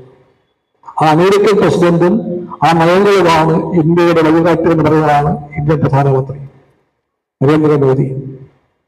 അദ്ദേഹത്തിന്റെ ശക്തിയായ സുഹൃത്താണ് ആ സുഹൃത്ത് അദാനിയാണ്. അദാനിയെ പറ്റി ഒന്നും പറയേണ്ട കാര്യമില്ല. ഇവിടെ തട്ടിപ്പും വെട്ടിപ്പുകളും നടത്തിയിട്ട് നദിവരാണ് അമേരിക്കയിൽ പോയി നടത്തിയ തട്ടിപ്പിനെ പറ്റി അമേരിക്കൻ ഗവൺമെന്റ് പറയുകയാണ് ഇപ്പോൾ. അതാണ് അദാനി. അദാനിയും മസ്കും ഒക്കെ നിയന്ത്രിക്കുന്ന ഗവൺമെന്റുകളുടെ ഈ പരമ്പരയിൽ മറ്റൊരു ഗവൺമെന്റും കൂടെയുണ്ട്. ഇസ്രയേലിലെ നെതന്യാഹു ഗവൺമെന്റാണ്. ആ ഗവൺമെന്റും ഇതുപോലെ ഇസ്രയേലിനും പുറത്തുമുള്ള സിയാനിസ്റ്റ് ലോബിയുടെ കോർപ്പറേറ്റ് കമ്പനികളുടെ നിയന്ത്രണത്തിൽ പ്രവർത്തിക്കുന്ന ഗവൺമെന്റാണ്. എന്ന് പറഞ്ഞാൽ ലോകത്തെല്ലാം ഭരണകൂടങ്ങൾ നിയന്ത്രിക്കുന്നവരായി കോർപ്പറേറ്റ് കൊള്ളക്കാർ മാറിക്കൊണ്ടിരിക്കുകയാണ്. അവർക്കൊറ്റ വേദാന്തമേ ഉള്ളൂ. ആ വേദാന്തം ലാഭം എന്ന് മാത്രമാണ്. അതിന് പിറകെ പോകുമ്പോഴാണ് ഇതുപോലെ വേക്കൻസികൾ നികത്തപ്പെടാതെ കിടക്കുന്നത്. അപ്പോഴാണ് തൊഴിലിനു വേണ്ടി കാത്തിരിക്കുന്ന ചെറുപ്പക്കാരെ സർക്കാരുകൾ പൂർണ്ണമായും മറക്കുന്നത്. അപ്പോഴാണ് ഒരിക്കലും അവകാശപ്പെട്ട് ഒന്നും തരാതെ സിവിൽ സർവീസിനെ പതുക്കെ പതുക്കെ അൺഅട്രാക്റ്റീവായി മാറ്റുന്ന നയമുണ്ടാകുന്നത്. അതിന്റെ ഭാഗമായിട്ടാണ് ഈ പറയുന്ന പങ്കാളിത്ത പെൻഷനും മറ്റും അടിച്ചേൽപ്പിക്കപ്പെടുന്നത്. സിവിൽ സർവീസിന്റെ ഏറ്റവും വലിയൊരു ആകർഷണീയത അതിന്റെ പെൻഷൻ സംവിധാനമാണ്. സാമൂഹിക സുരക്ഷയുടെ ഭാഗമായിട്ട് നടപ്പിലാക്കാൻ ശ്രമിക്കുന്ന ഈ സോഷ്യൽ സെക്യൂരിറ്റി മെഷറാണ് പെൻഷൻ. ആ പെൻഷനെ പറ്റിയുള്ള ഉറപ്പാണ് ഇപ്പോൾ നല്ല പേരാണ് കോൺട്രിബ്യൂട്ടറി പെൻഷൻ. ആ പേര് പറഞ്ഞുകൊണ്ട് വാസ്തവത്തിൽ പെൻഷൻ തരുന്ന സുരക്ഷയെ ഇല്ലാതാക്കുന്ന ഗവൺമെന്റ്. ഇതെല്ലാം ചെയ്തുകൊണ്ട് സിവിൽ സർവീസ് ഇന്ത്യയിൽ തീവ്രമായ തലത്തിൽ ആക്രമിക്കപ്പെടുമ്പോഴാണ് നാം സമ്മേളിക്കുന്നത്. നമ്മുടെ അവകാശങ്ങൾ അതിന് പ്രധാനപ്പെട്ട ഒന്നാണ്. ഈ അവകാശ സമ്പാദന പോരാട്ടങ്ങളിലെല്ലാം നിങ്ങളുടെ സംഘടന കാണിച്ച മുൻകൈയെപ്പറ്റി ഒരു ബന്ധുവായ ആൾ എന്ന നിലയ്ക്ക് നല്ലവണ്ണം എനിക്കറിയാം. ആ പോരാട്ടങ്ങളിലെല്ലാം നിങ്ങൾ കാണിക്കുന്ന പോരാട്ട വീര്യം, അതിനെ പറ്റിയുള്ള മതിപ്പും ആദരവും ഞാൻ രേഖപ്പെടുത്താൻ ആഗ്രഹിക്കുന്നു. അതോടൊപ്പം തന്നെ നിങ്ങൾ കാണിക്കുന്ന ആർജവത്തെപ്പറ്റി എനിക്ക് നല്ല മതിപ്പുണ്ടെന്ന് ഞാൻ പറയട്ടെ. ഒരു കാര്യം ഉറപ്പാണ്, സിവിൽ സർവീസിന്റെ രംഗത്ത് നിന്നും അഴിമതി ഒഴിച്ചു മാറ്റാൻ നാം എല്ലാം പ്രതിജ്ഞാബദ്ധരാണ്. അഴിമതിയാകരുത് സിവിൽ സർവീസിന്റെ ബഹുമുദ്ര. അതുറപ്പാക്കണം. അത് സമരമാണ്. ആ സമരത്തിൽ വിട്ടുവീഴ്ച പാടില്ലെന്നാണ് ചുവന്ന കോടി പറയുന്നത്. ഞാൻ നിങ്ങളോടെല്ലാം കമ്മ്യൂണിസ്റ്റ് ആകാൻ പറയില്ല. പക്ഷേ കമ്മ്യൂണിസ്റ്റ് ആകാനുമായില്ലെങ്കിലും നിങ്ങൾ ചുവന്ന കൊടി പിടിക്കുമ്പോൾ ആ കൊടി പിടിക്കുന്നവർ പാലിക്കേണ്ട ചില മൂല്യബോധങ്ങളുണ്ട്, ചില ശൈലികളും പെരുമാറ്റ രീതികളുമുണ്ട്. അതുകൂടി പഠിക്കാനും പ്രവർത്തകമാക്കാനും നമുക്കെല്ലാം ഉള്ള കടമയെപ്പറ്റി ഞാൻ സൂചിപ്പിക്കുകയാണ്. സെക്രട്ടേറിയറ്റ് സ്റ്റാഫ് അസോസിയേഷൻ ആ കത്തുകളെപ്പറ്റി നിരന്തരം പറയുന്ന പ്രസ്ഥാനമാണെന്ന് എനിക്ക് നല്ലവണ്ണം അറിയാം. അതൊരു സമരമാണ് എന്ന് ആവർത്തിച്ചുകൊണ്ട് ആ സമരത്തിന്റെ പ്രാധാന്യം ഒട്ടും ചോർന്നു പോകാതെ സൂക്ഷിക്കണമെന്ന് ഞാനൊരു മിത്രത്തെ പോലെ നിങ്ങളെല്ലാം അഭ്യർത്ഥിക്കുന്നു. എല്ലാവരും പറഞ്ഞു കേട്ട ഒരു ക്ലീഷയാണ്, ഓരോ ഫയലിലും ജീവിതമുണ്ട്. ആ ജീവിതത്തിന്റെ മേലാണ് നിങ്ങൾ കൈവയ്ക്കുന്നത്. നിങ്ങൾ ഫയൽ തുറക്കുമ്പോൾ, പേരെടുക്കുമ്പോൾ, നോട്ട് എഴുതുമ്പോൾ, ഒപ്പുവയ്ക്കുമ്പോഴെല്ലാം ഒരു ജീവിതം അവരെ കാത്തിരിക്കുന്നുണ്ട്. ആ ജീവിതത്തെ കാണണം, അവരെ കേൾക്കണം. പലപ്പോഴും എനിക്കും നിങ്ങൾക്കും സാധാരണ അറിയാം, ചില ഫയലുകൾക്ക് വേഗത പെട്ടെന്ന് കൂടും, നല്ല വേഗത വരും. ഭൂരിപക്ഷം ഫയലിനും ആ വേഗതയില്ല. വേഗത കൂടുന്ന ഈ ഫയൽ ഏതാണ്? ഈ ഫയൽ സ്വാധീനമുള്ളവരുടേതാണ്. സാമ്പത്തിക സ്വാധീനം, അധികാര സ്വാധീനം, രാഷ്ട്രീയ സ്വാധീനം, ഇതൊക്കെയുള്ള ഫയലുകളുടെ വേഗത അത്ഭുതപ്പെടുത്തും. ആ ഫയൽ വന്നാൽ ഉടനെ ഫോൺ വരും, അപ്പോൾ ചാടും ആ ഫയൽ അടുത്തടുത്തേക്ക്. നിമിഷനേരം കൊണ്ട് ആ ഫയൽ ലക്ഷ്യം കൂടും. ഇതുപോലെ തന്നെ നേരായി പോയാൽ ലക്ഷ്യം നേടേണ്ട എത്രയോ ഫയലുകൾ ഓരോ ഓഫീസിലും കെട്ടിക്കിടക്കുന്നുണ്ട്. അതേപ്പറ്റി വർഗബോധത്തിന്റെ ഞാൻ പറയുന്നു. വർഗബോധത്തിന്റെ തന്നെ പ്രേരണയാൽ ഒരു നിലപാട് വേണം നമ്മുടെ സംഘടനയ്ക്ക്. എല്ലാ ഫയലിനും വേഗത വേണം. ആ ഫയലിന്റെ വേഗതയെ പറ്റിയുള്ള സമീപനത്തിൽ ഈ പ്രധാനമാർക്ക് വേണ്ടിയുള്ള വേഗത, പാവങ്ങൾക്ക് വേണ്ടിയുള്ള വേഗത കുറവ്, അതാകരുത് സമീപനമെന്ന് ഞാൻ സ്നേഹപരസ്പരം അഭ്യർത്ഥിക്കുന്നു. അങ്ങനെ വരുമ്പോൾ സിവിൽ സർവീസിന്റെ കാര്യക്ഷമത, അതിന്റെ അഴിമതിരാഹിത്യം, അതെല്ലാം ചർച്ചാ വിഷയമാകണം. ജനങ്ങൾ പ്രതീക്ഷിക്കുന്നത് അവരുടെ സങ്കല്പങ്ങളെ മനസ്സിലാക്കുന്ന, കാത്തിരിപ്പിന്റെ വിധാനം കുറിക്കാൻ കഴിയുന്ന ഭരണവും എന്ന രീതിയുമാണ്. ഗവൺമെന്റ് മന്ത്രിമാരെല്ലാം എന്തെല്ലാം ശ്രമിച്ചാലും ഈ നിർവഹണത്തിൽ ഘട്ടം വരുമ്പോൾ അവിടെ സിവിൽ സർവീസിന്റെ വലിയ പങ്കുണ്ട്. മന്ത്രി ആവേശപൂർവ്വം ആത്മാർത്ഥമായി ഒരു കാര്യം ചെയ്യാൻ എടുത്തതായി കണ്ടു. അവിടെ നിന്ന് ഫയൽ പുറപ്പെടുന്നു. ആ ഫയൽ താഴേക്ക് വന്നാൽ ദിവസങ്ങളല്ല, ആഴ്ചകളല്ല, മാസങ്ങൾ എവിടെയോ തുറന്നു കിടക്കുന്നു. ചിലപ്പോൾ ബോധപൂർവം, ചിലപ്പോൾ ബോധപൂർവം അല്ലാതെ. ഈ കെട്ടിക്കിടപ്പിന് നീതീകരണമില്ല. അതുകൊണ്ട് നയമായിട്ടെന്ന് പറയണം, ഫയലുകളുടെ നാടുകളൊക്കെയുണ്ട്, കോഡുണ്ട്, നിയമങ്ങളുണ്ട്. ഒരു ഫയൽ ഓരോ ഓഫീസിലും ഇരിക്കാവുന്ന ദിവസങ്ങൾ എത്രയാണ്, ലിമിറ്റുണ്ടതിനൊക്കെ. പക്ഷെ അതെല്ലാം ഉറങ്ങുന്നു കടലാസിൽ. അതെല്ലാം ഉറങ്ങുമ്പോൾ കാര്യങ്ങൾ വരുന്നത് വേറെ വിളിക്കാം. അതുകൊണ്ട് ആ മനുഷ്യര് ഈ ഫയലിന്റെ തീരുമാനം കാത്തിരിക്കുന്ന ഏത് വിവിധ തരത്തിലുള്ള ആണുങ്ങളോ പെണ്ണോ ആണോ പെണ്ണോ ആയ മനുഷ്യരെ ഓർത്തുകൊണ്ട് വേണം നാം ജോലി ചെയ്യാൻ. അവിടെ ഓർക്കേണ്ട വാക്ക് പറഞ്ഞത് മഹാത്മാഗാന്ധിയാണ്. ആ വാക്കിന് വലിയ അർത്ഥമുണ്ട്. ആ വാക്കിതാണ്, വാചകനിതാണ്: നിങ്ങൾ ഇന്ന് കണ്ട ഏറ്റവും പാവപ്പെട്ട മനുഷ്യന്റെ ദൈന്യപൂർണമായ മുഖമോർക്കണം. എന്നിട്ട് ഞാൻ ചെയ്യാൻ വരുന്ന കാര്യം ആ മനുഷ്യനെ സഹായിക്കണമെന്ന് സ്വയം ചോദിക്കണം. സഹായിക്കണമെങ്കിൽ വേഗം ചെയ്യണം, സഹായിക്കില്ലെങ്കിൽ നിങ്ങൾ ചെയ്യരുത്. ഇതാണ് മഹാത്മാഗാന്ധി പറഞ്ഞത്. വളരെ ശരിയായ ഉപദേശമാണതെന്ന്, നിർദ്ദേശമാണതെന്ന് പറയാൻ ഒരു കമ്മ്യൂണിസ്റ്റായി ഞാൻ തെല്ലും മടിക്കുന്നില്ല. പെട്ടെന്ന് എനിക്ക് ഒരു സ്വന്തം ഓർമ്മയിരുന്നു. അതിവിടെ ഓർക്കുമ്പോൾ പറഞ്ഞു വരികയാണ്. പണ്ടൊരു മന്ത്രി ഒരു കവിത എഴുതി. ആ കവിത അന്നത്തെ കലാകൃതിയിൽ പ്രാധാന്യം കൊടുത്തു വന്നു. ആ കവിതയുടെ തലക്കെട്ട് ഭരണം രണമാണ് എന്നായിരുന്നു. ഭരണം രണമാണ്. ആ നീണ്ട കവിതയിലെ എല്ലാ വരികളും ഞാൻ പറയുന്നില്ല. അവസാന വരി ഇങ്ങനെയാണ്: ഭരണം രണമാണ്. മനസ്സുകളുടെ കുതിരവേഗതയും ഫയലുകളുടെ ഒച്ചു വേഗതയും തമ്മിലുള്ള രണം, അതാണ് ഭരണം. അത് എഴുതിയ മന്ത്രി ഈ ഞാൻ തന്നെയാണ്. അന്നത്തെ ഒരു ഗവൺമെന്റ് സെക്രട്ടറി അതിരാവിലെ തന്നെ ഫോൺ ചെയ്തു. എന്നിട്ട് പറഞ്ഞു, സാറിന്റെ കവിത ഞാൻ വായിച്ചു, എനിക്ക് വ്യക്തിപരമായി ഇപ്പോൾ യോജിപ്പാണ്, പക്ഷെ സാറ് അങ്ങനെ എഴുതേണ്ടതെന്ന് പറഞ്ഞു. അതും ഒരു ഓർമ്മയാണ്. എല്ലാം കൂടെ ചേർന്ന സൗഹൃദവും സമരവും സന്തോഷവും ദുഃഖവും എല്ലാം കലർന്ന ലോകത്താണ് നിങ്ങൾ ജീവിക്കുന്നത്. സെക്രട്ടേറിയറ്റ് അപ്രകാരം ഒരു ജീവിതമാണ് എല്ലാവർക്കും തരുന്നത്. ഈ സ്ഥാപനത്തെ പറ്റി പണ്ട് ഒരു വലിയ മനുഷ്യൻ പറഞ്ഞു. ആ മനുഷ്യൻ സുഗതമാണ്. അദ്ദേഹം പറഞ്ഞു, ഈ സെക്രട്ടേറിയറ്റ് ഇടിച്ചു നിരപ്പാക്കി അവിടെ ചേർന്നുപോലെയല്ല ചുരുങ്ങണം നടൻ പറഞ്ഞു. അദ്ദേഹം വേറൊന്നുകൊണ്ടുമല്ല, ക്ഷമകത്ത് പറയുകയാണ്. ഈ പറയുന്ന ഒച്ചുവേഗത കണ്ട് കേട്ട ഒരു അദ്ദേഹം MLA ആണ്. അദ്ദേഹം ജീവിതത്തിൽ എല്ലാ ഘട്ടങ്ങളിലും പൂർണ്ണമായ കമ്മ്യൂണിസ്റ്റാണ്.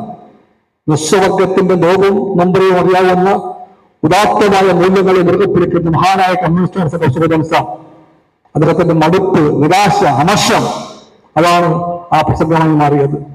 അങ്ങനെ ഒരു ഭൂതകാലം ഉണ്ട് നമ്മുടെ സെക്രട്ടേറിയറ്റിന്. ആ ഭൂതകാലം മാറണം. അത് മാറ്റിയെടുക്കാൻ ജനങ്ങൾ നിങ്ങൾ നോക്കുന്നുണ്ട്. എല്ലാവരുടെയും മേൽ ആ കണ്ണുണ്ട്. മന്ത്രിമാരുടെ മേൽ, നേതാക്കളുടെ മേൽ, നിങ്ങളുടെ മേൽ എല്ലാം ഉണ്ട് ആ കണ്ണ്. ആ കണ്ണ് ദൈവത്തിന്റെ കണ്ണല്ല, ആ കണ്ണ് ജനങ്ങളുടെ കണ്ണാണ്. എന്നെ ലീഡിങ് ഡെമോക്രസി, നല്ല വ്യക്തികളാണ്. അധിപന്മാർ നമ്മളാരുമല്ല, അധിപന്മാർ ജനങ്ങളാണ്.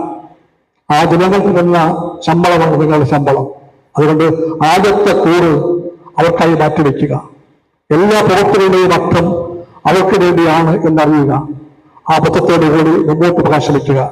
ഞാൻ പാലിച്ച രാഷ്ട്രീയമോ മറ്റു കാര്യങ്ങളൊന്നും പറയാതെ എന്റെ വാക്കുകൾ ചുരുക്കുന്നു. എനിക്കുറപ്പാണ് സെക്രട്ടറി സ്റ്റാഫ് അസോസിയേഷൻ അതിന്റെ പാരമ്പര്യങ്ങളെല്ലാം മുറുകെ പിടിച്ചുകൊണ്ട്, അത് പിടിക്കുന്ന കൊടികളെ അറ്റവറിഞ്ഞുകൊണ്ട്, ജനങ്ങളെ വലുതായി കണ്ടുകൊണ്ട്, സിവിൽ സർവീസിന്റെ പരിശുദ്ധിയെ നിർണ്ണയിക്കപ്പെടുത്തിക്കൊണ്ട് മുമ്പോട്ട് പോകാൻ മുൻകാലങ്ങളിലേതുപോലെ വരും കാലങ്ങളിൽ പ്രവർത്തിക്കുമെന്ന് എനിക്കുറപ്പുണ്ട്.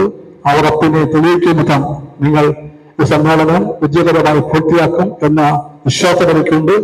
ആ വിശ്വാസം പങ്കിട്ടുകൊണ്ട് ഞാൻ സ്നേഹത്തോടുകൂടി ഈ സമ്മേളനം ഉദ്ഘാടനം ചെയ്യുന്നു. സദാക്കളെ മുന്നോട്ട്.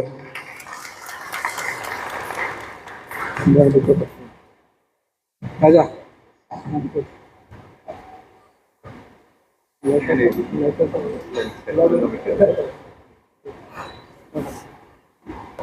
അടുത്തതായി മുഖ്യ പ്രഭാഷണമാണ്. അതോടൊപ്പം തന്നെ നമ്മുടെ കേരള സെക്രട്ടേറിയറ്റ് അസോസിയേഷന്റെ ഔദ്യോഗിക വെബ് പേജിന്റെ ഉദ്ഘാടനം കൂടിയുണ്ട്.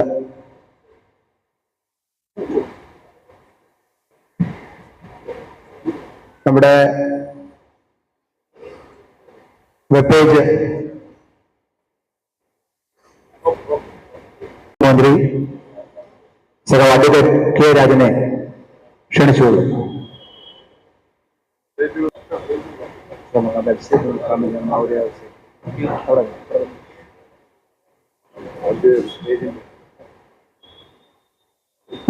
എല്ലാവരുടെ അനുഭവത്തോടി കേരള സെക്രട്ടറി സ്റ്റാഫ് അസോസിയേഷന്റെ ഔദ്യോഗിക വെബ്സൈറ്റ് ഉദ്ഘാടനമാണ് ബഹുമാനപ്പെട്ട മന്ത്രി നിർവഹിക്കുന്നത്.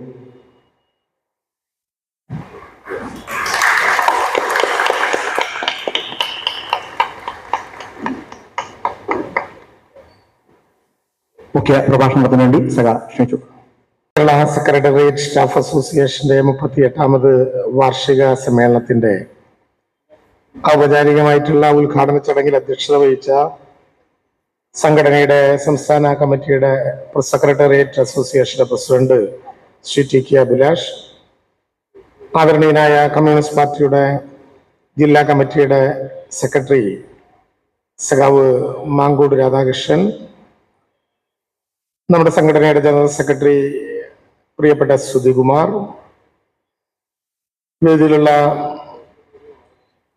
AK-STUവിന്റെ സംസ്ഥാന കമ്മിറ്റിയുടെ general secretary OK Jayakrishnan master, വിവിധ സംഘടനകളുടെ സഹോദര സംഘടനകളുടെ ഭാരവാഹികൾ, പ്രിയപ്പെട്ട സഹോദരന്മാരെ, സുഹൃത്തുക്കളെ, സുദീർഘമായിട്ടുള്ള ഒരു സംസാരത്തിന് ഞാൻ മുതിരുന്നില്ല. ഇന്നത്തെ നമ്മുടെ സംഘടനയുടെ സമ്മേളനത്തിന്റെ പ്രധാനപ്പെട്ട ലക്ഷ്യങ്ങളിലേക്കും പരിപാടികളിലേക്കും നമ്മൾ പോവുകയാണ്. സാധാരണ നിലയിൽ ഇന്നും നാളെയുമായി നടക്കുന്ന നമ്മുടെ സംഘടനാ സമ്മേളനത്തിൽ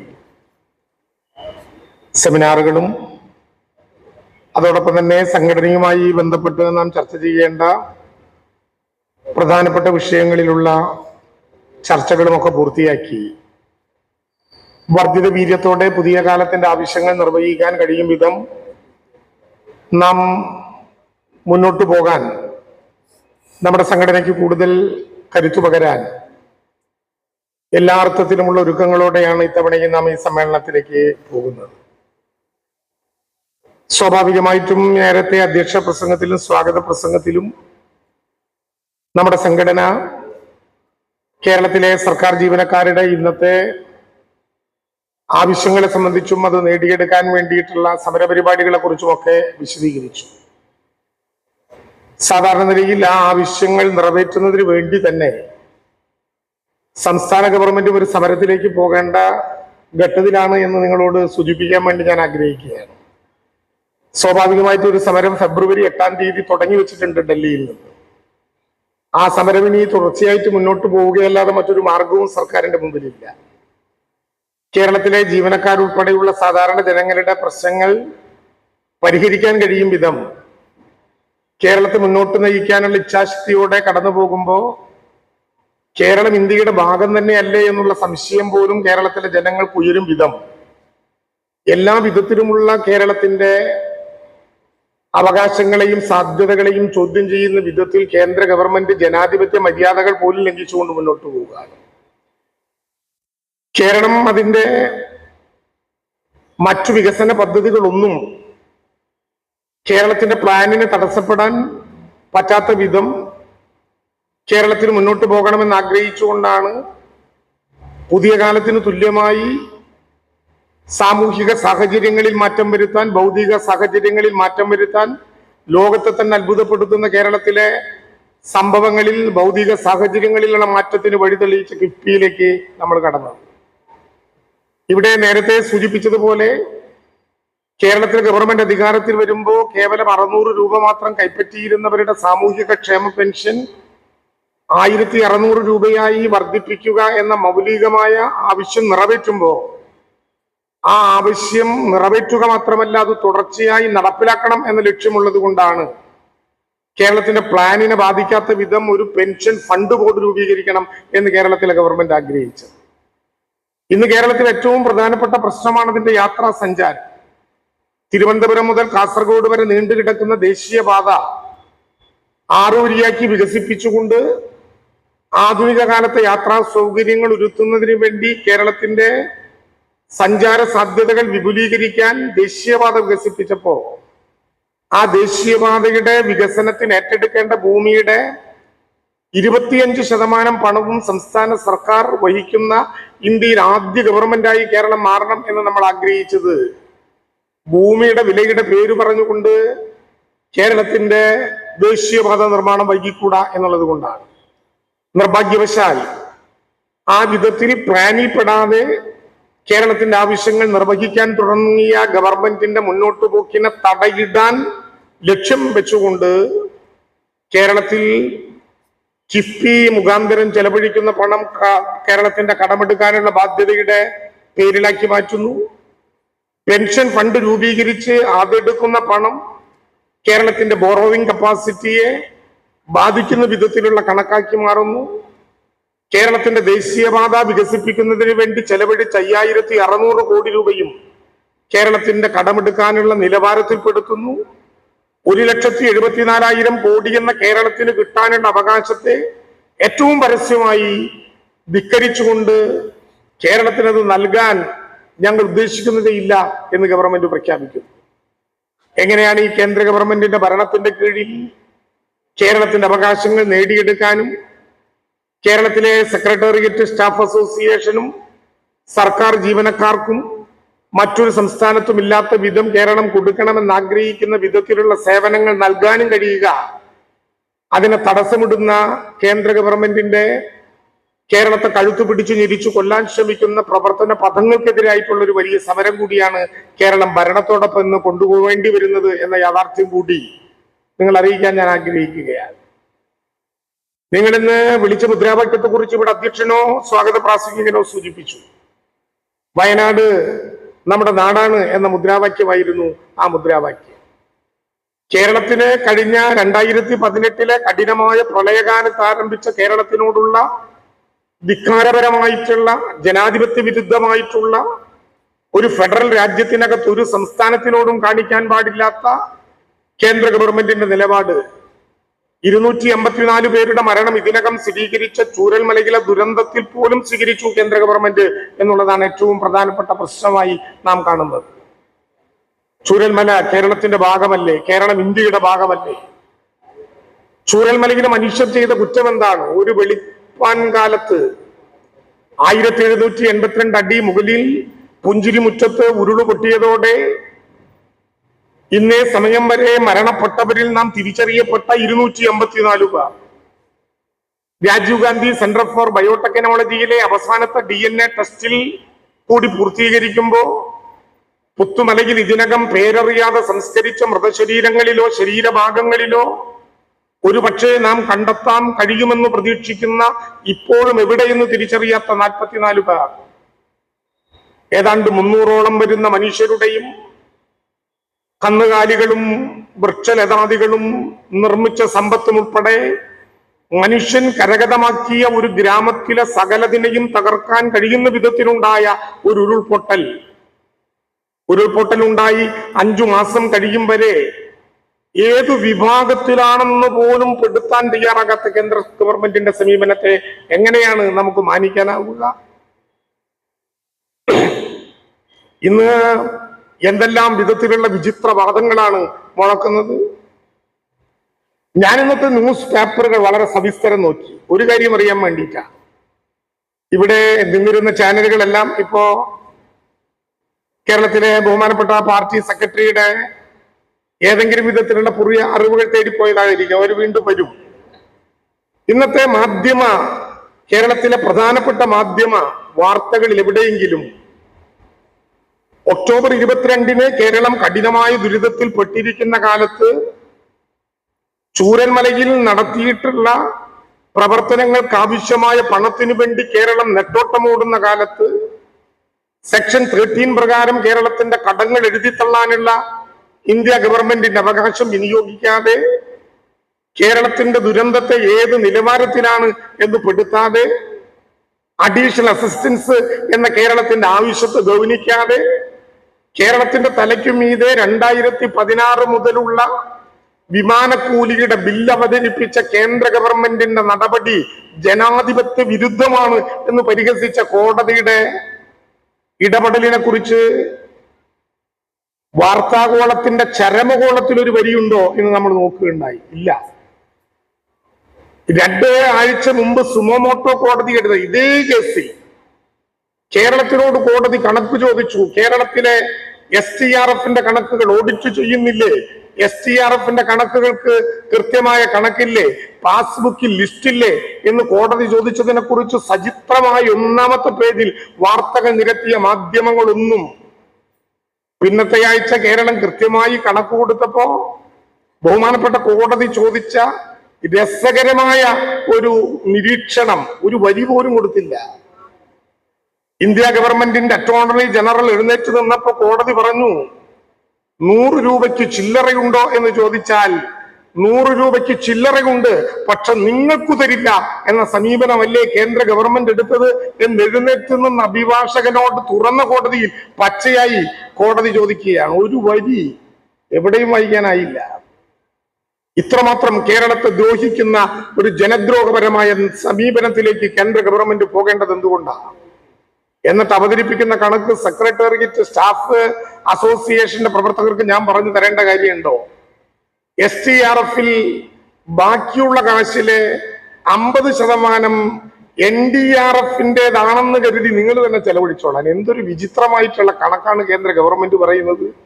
അങ്ങനെ വന്നപ്പോ 180% അധിക കണക്ക് തന്നില്ലേ, അധിക രൂപ തന്നില്ലേ നിങ്ങൾക്ക്? ഓഫീസ് ഓർഡർ വന്നു ഒരാഴ്ച മുമ്പ്. നേരിട്ട് കേരളത്തിന് കൈമാറുന്ന സംഖ്യ അന്യൽ, രേഖയിൽ കൈമാറിയ സംഖ്യ 153,467,00,000. എത്ര അപമാനകരമായ! മരണത്തിന് ശേഷവും ചൂരൽമലയിലെ മനുഷ്യരെ വീണ്ടും വീണ്ടും ആക്രമിക്കാനുള്ള ശ്രമത്തിന്റെ ഭാഗമായി കേരളം ആവശ്യപ്പെടുന്ന ഒന്നും കേരളത്തിന് തരില്ല എന്ന സമീപനത്തിലേക്ക് കേന്ദ്ര ഗവൺമെന്റ് പോകുന്നത്. നേരത്തെ നിങ്ങൾ സൂചിപ്പിച്ചതുപോലെ ജീവനക്കാർ മുതൽ സാധാരണക്കാരായ മനുഷ്യർ വരെ 3.5 കോടി മൂക്ക് താഴോട്ട് വേണ്ട വിവിധ മേഖലകളിൽ പ്രവർത്തിക്കുന്ന മലയാളിയായ മനുഷ്യന് ഒരു വിധത്തിലും സഹായം ചെയ്യാൻ കേരള ഗവൺമെന്റിനെ അനുവദിക്കുന്നില്ല എന്ന നയത്തിന്റെ ഭാഗമായിട്ടാണ്. ഞാൻ വളരെ വിചിത്രമായ ഒരു വാർത്ത കേട്ടു. ഇന്ന് ചില മാധ്യമങ്ങളിൽ ചാനൽ ഈ സോഷ്യൽ മീഡിയയിൽ ഇങ്ങനെ കറങ്ങി നടക്കുന്നുണ്ട്. കൊല്ലത്തെ MP പറഞ്ഞതുമായി ബന്ധപ്പെട്ട ഒരു പ്രസ്താവന. എന്താണ് അദ്ദേഹം പറഞ്ഞത്? അമിത്ഷാ മറുപടി തന്നുപോലും. ഏത്? കേരളം കൊടുത്ത റിപ്പോർട്ട് നവംബർ 13-നാണ് കിട്ടിയത്. ഏത് റിപ്പോർട്ടിനെ കുറിച്ചാണ് ഈ പറയുന്നത്? നമ്മള് കുഴിച്ചിട്ട് ഒരാളുടെ പേരിൽ 75,000 രൂപ കേരളത്തിലെ ഗവൺമെന്റ് എഴുതി മേടിച്ചു എന്ന് പറഞ്ഞ് ആരോപണം ഉന്നയിച്ച ഒരു റിപ്പോർട്ടുണ്ടല്ലോ, അത് കൊടുത്തത് ഓഗസ്റ്റ് 17-നാണ്. കേരളത്തിലുണ്ടായ ഈ ദുരന്തത്തിൽ ചൂരൽമലയിലെ ആകെ നഷ്ടം 1202 കോടി രൂപ. ആഗസ്റ്റ് 9, 10, 11 തീയതികളിൽ കേരളം സന്ദർശിച്ച ഇന്റർ മിനിസ്റ്റീരിയൽ സെൻട്രൽ ടീമിന്റെ മുമ്പാകെ കേരളം അവതരിപ്പിച്ച കണക്ക്. ആ കണക്ക് ഓഗസ്റ്റ് 17-ാം തീയതി കേരളത്തിന്റെ പ്രിൻസിപ്പൽ സെക്രട്ടറി ടിങ്കു ബിസ്വാൾ കേന്ദ്ര ഗവൺമെന്റിന്റെ ആഭ്യന്തര പ്രിൻസിപ്പൽ സെക്രട്ടറിക്ക് രേഖാമൂലം എഴുതി കൊടുത്ത മെമ്മോറാണ്ടത്തിലെ കണക്ക് 1202 കോടി രൂപ. ഓഗസ്റ്റ് 17-ന് കൊടുത്ത ആ കണക്കിന്റെ കോപ്പി ഓഗസ്റ്റ് 23-ന് ഹൈക്കോടതിയുടെ മുമ്പാകെ സമർപ്പിച്ചു. ഓഗസ്റ്റ് 23-ന് ഹൈക്കോടതിയുടെ മുമ്പാകെ സമർപ്പിച്ച റിപ്പോർട്ട് അമിക്കസ് ക്യൂറി പരിശോധിച്ച് ശരിയെന്ന് കണ്ട് ഓഗസ്റ്റ് 27-ന് കോടതിയുടെ മുമ്പാകെ സമർപ്പിച്ചു. പിന്നെ ഏതാ നവംബർ 13-ന് കൊടുത്തത്? നവംബർ 13-ന് കേരളം കൊടുത്തു എന്ന് പറയുന്നത് ആഗസ്റ്റ് 14-ന് ഇന്ത്യ ഗവൺമെന്റ് പുറത്തിറക്കിയ ദുരന്തം കഴിഞ്ഞ് 14 ദിവസത്തിനു ശേഷം ഇന്ത്യയിലെ വിവിധ സംസ്ഥാനങ്ങളിൽ ദുരന്തമുണ്ടായാൽ പുതിയ ഒരു മെത്തഡോളജി കേന്ദ്രത്തിലെ ദുരന്ത നിവാരണ വകുപ്പ് അവതരിപ്പിച്ചു. 2018-ൽ കേരളം ആവശ്യപ്പെട്ടതാണ്. ബോധോദയം ഇപ്പോഴാണ് ഉണ്ടായത്. ആഗസ്റ്റ് 14-ന് പറഞ്ഞു, ഇനി ഇത്തരം ദുരന്തമുണ്ടായാൽ നിങ്ങൾക്കൊരു post disaster need assessment notification ഉണ്ടായ 3 മാസത്തിനുള്ളിൽ സമർപ്പിക്കാം. ആ PDNA ആണ്, പോസ്റ്റ് ഡിസാസ്റ്റർ നീഡ് അസസ്മെന്റ് ആണ്. ഇനി അതുപോലെ ഒരു നാട് പുതുക്കി പണിയാൻ ആവശ്യമായ സംഖ്യ 2202 കോടി രൂപ PDNA-യിലൂടെ നവംബർ 13-ന് 3 മാസം തികയുന്നതിന് മുമ്പ് 582 കോപ്പിയുള്ള വിശദമായ റിപ്പോർട്ട് കേന്ദ്ര ഗവൺമെന്റിന് കേരളം സമീപിച്ചത്. രണ്ടും ഒരേ റിപ്പോർട്ടാണ്. കേരളം കൊടുത്ത യഥാർത്ഥ നഷ്ടപരിഹാരത്തിന്റെ റിപ്പോർട്ട് ഓഗസ്റ്റ് 17-ന് കൊടുത്തു എന്നിരിക്കെ കേന്ദ്ര ഗവൺമെന്റ് ആഗസ്റ്റ് 14-ന് 3 മാസത്തിനകം സമർപ്പിക്കണമെന്ന് നോട്ടിഫൈ ചെയ്ത PDNA 3 മാസം തികയുന്നതിന് മുമ്പും കേരളം കൊടുത്തു എന്നിരിക്കെ നവംബർ 13-ന് PDNA കൊടുത്തത് ആദ്യത്തെ റിപ്പോർട്ടാണ് എന്ന് പ്രഖ്യാപിച്ച് കേരളത്തെ അപമാനിക്കാൻ കേന്ദ്ര ഗവൺമെന്റ് ബോധപൂർവം ശ്രമിക്കുന്ന നടപടിയിൽ രേഖയറിയാതെ ആളുകൾ ചെന്ന് പെടാൻ പാടുണ്ടതുണ്ടോ എന്ന് പുനർവിചിന്തനത്തിന് അവർ തന്നെ നിശ്ചയിക്കേണ്ടതുണ്ട്. കേരളം ആദ്യത്തെ മെമ്മോറാണ്ടത്തിൽ പറഞ്ഞ 3 കാര്യങ്ങളിൽ ഏതെങ്കിലും ഒന്നിനെ കുറിച്ച് ഇതുവരെ കേന്ദ്രം അഭിപ്രായം പറഞ്ഞോ? ഒന്നാമത് പറഞ്ഞ കാര്യം, ഡിസാസ്റ്റർ മാനേജ്മെന്റ് ആക്ടിന്റെ സെക്ഷൻ 13 പ്രകാരം ദുരന്തമുണ്ടായാൽ ആ ദുരന്ത ഭൂമിയിലെ കടങ്ങൾ എഴുതിത്തള്ളാനുള്ള ദേശീയ ദുരന്ത നിവാരണ അതോറിറ്റിയുടെ അവകാശം ചൂരൽമലയിലെ മനുഷ്യർക്ക് ലഭ്യമാക്കണം. കേരളത്തിൽ അങ്ങനെ ചെയ്യാൻ പറ്റുന്ന ഒരേ ഒരു ബാങ്കേ ഉള്ളൂ, അത് കേരള ബാങ്കാണ്. കേരള ബാങ്ക് ആ ദുരന്തമുണ്ടായി 1 മാസത്തിനുള്ളിൽ ആ 3 വാർഡുകളിലെ കടങ്ങൾ എഴുതി തള്ളി. ദേശസ്വീകൃത ബാങ്കുകളോട് നിർദ്ദേശം കൊടുക്കാൻ കേന്ദ്ര ഗവൺമെന്റിന് 1 രൂപ ചെലവില്ലെന്നിരിക്കെ ആ നിർദ്ദേശം ഇതുവരെ നടപ്പിലാക്കിയിട്ടില്ല. ദുരന്ത നിവാരണ നിയമപ്രകാരം കേരളത്തെ നടന്ന ദുരന്തത്തെ ഏത് വിഭാഗത്തിൽപ്പെടുത്തുന്നു? L0, L1, L2, L3 4 വിഭാഗമാണല്ലോ ഉള്ളത്. L0 ഒരു പ്രദേശത്ത് നടക്കുന്ന ദുരന്തം, L1 ഒരു ജില്ലയിൽ നടക്കുന്ന ദുരന്തം, L2 ഒരു സംസ്ഥാനത്തിനകത്ത് നിർവഹിക്കാവുന്ന ദുരന്തം, L3 ഒരു സംസ്ഥാനത്തിന് പുറത്ത് കേന്ദ്ര ഗവൺമെന്റോ ലോകമോ ഇടപെടേണ്ട ദുരന്തം. ആ L3-ൽ പെടുത്തി ഡിസാസ്റ്റർ ഓഫ് സിവിയർ നേച്ചർ എന്ന വിഭാഗത്തിൽപ്പെടുത്തണം കേരളത്തെ. ഏത് വിഭാഗത്തിലാണ് എന്ന് ഇതുവരെ പറഞ്ഞിട്ടില്ല. മാസം 5 കഴിയുന്നു. പിന്നെ കേരളത്തിന് അഡീഷണൽ അസിസ്റ്റൻസ് തരണം. STRF-ന്റെ കണക്ക് പറയുകയാണ്. സെക്രട്ടേറിയറ്റിലെ സ്റ്റാഫിനോട് ഞാൻ പറയണോ, സംസ്ഥാന ദുരന്ത നിവാരണ നിധിയിൽ നിന്ന് ഇന്ത്യയിൽ കേരളത്തിൽ എവിടെ ദുരന്തമുണ്ടായാലും ഉപയോഗിക്കാൻ കഴിയുന്ന ഒരു പൊതു ഫണ്ടാണല്ലോ വെച്ചിട്ടുള്ളത്. അതിൽ 15-ാം ധനകാര്യ കമ്മീഷന്റെ കണക്കനുസരിച്ച് കേരളത്തിൽ ഒരു വർഷം കിട്ടേണ്ട തുക 291 കോടി 20 ലക്ഷം രൂപ. അത് ചൂരൽമലയിൽ ദുരന്തം ഉണ്ടായാലും ഇല്ലെങ്കിലും കേരളത്തിന് തരേണ്ട സംഖ്യ. ആ സംഖ്യ കേരളത്തിന് തരുന്നത് കേരളത്തിന്റെ ഔദാര്യമല്ല. 15-ാം ധനകാര്യ കമ്മീഷൻ ഇന്ത്യയിൽ ഇതിനേക്കാൾ കൂടുതൽ കിട്ടാൻ അർഹതയുണ്ടെന്നിരിക്കെ കേരളത്തിന് തരുന്ന 291 കോടി 20 ലക്ഷം കേരളത്തിന് എല്ലാ വർഷവും തരുന്നു. ആ സംഖ്യയിൽ ബാക്കിയുണ്ടോ? ആ സംഖ്യയിൽ ബാക്കിയുണ്ട്. എന്തുകൊണ്ടാണ് ബാക്കി ഉണ്ടാകുന്നത്? കേരളം നേരത്തെ റോഡ് നിർമ്മിക്കാൻ, കേരളം നേരത്തെ വീട് നിർമ്മിക്കാൻ, കേരളം നേരത്തെ വിവിധങ്ങളിൽ നഷ്ടപരിഹാരം കൊടുക്കാൻ, സ്റ്റേജ് വൈസായി കൊടുക്കാൻ കമ്മിറ്റ് ചെയ്തിട്ടുള്ള പണം ആ സ്റ്റേജ് എത്തി ബില്ല് വരാത്തത് കൊണ്ട് കേരളത്തിൽ ആ തുക ബാക്കിയിരിക്കുന്നു.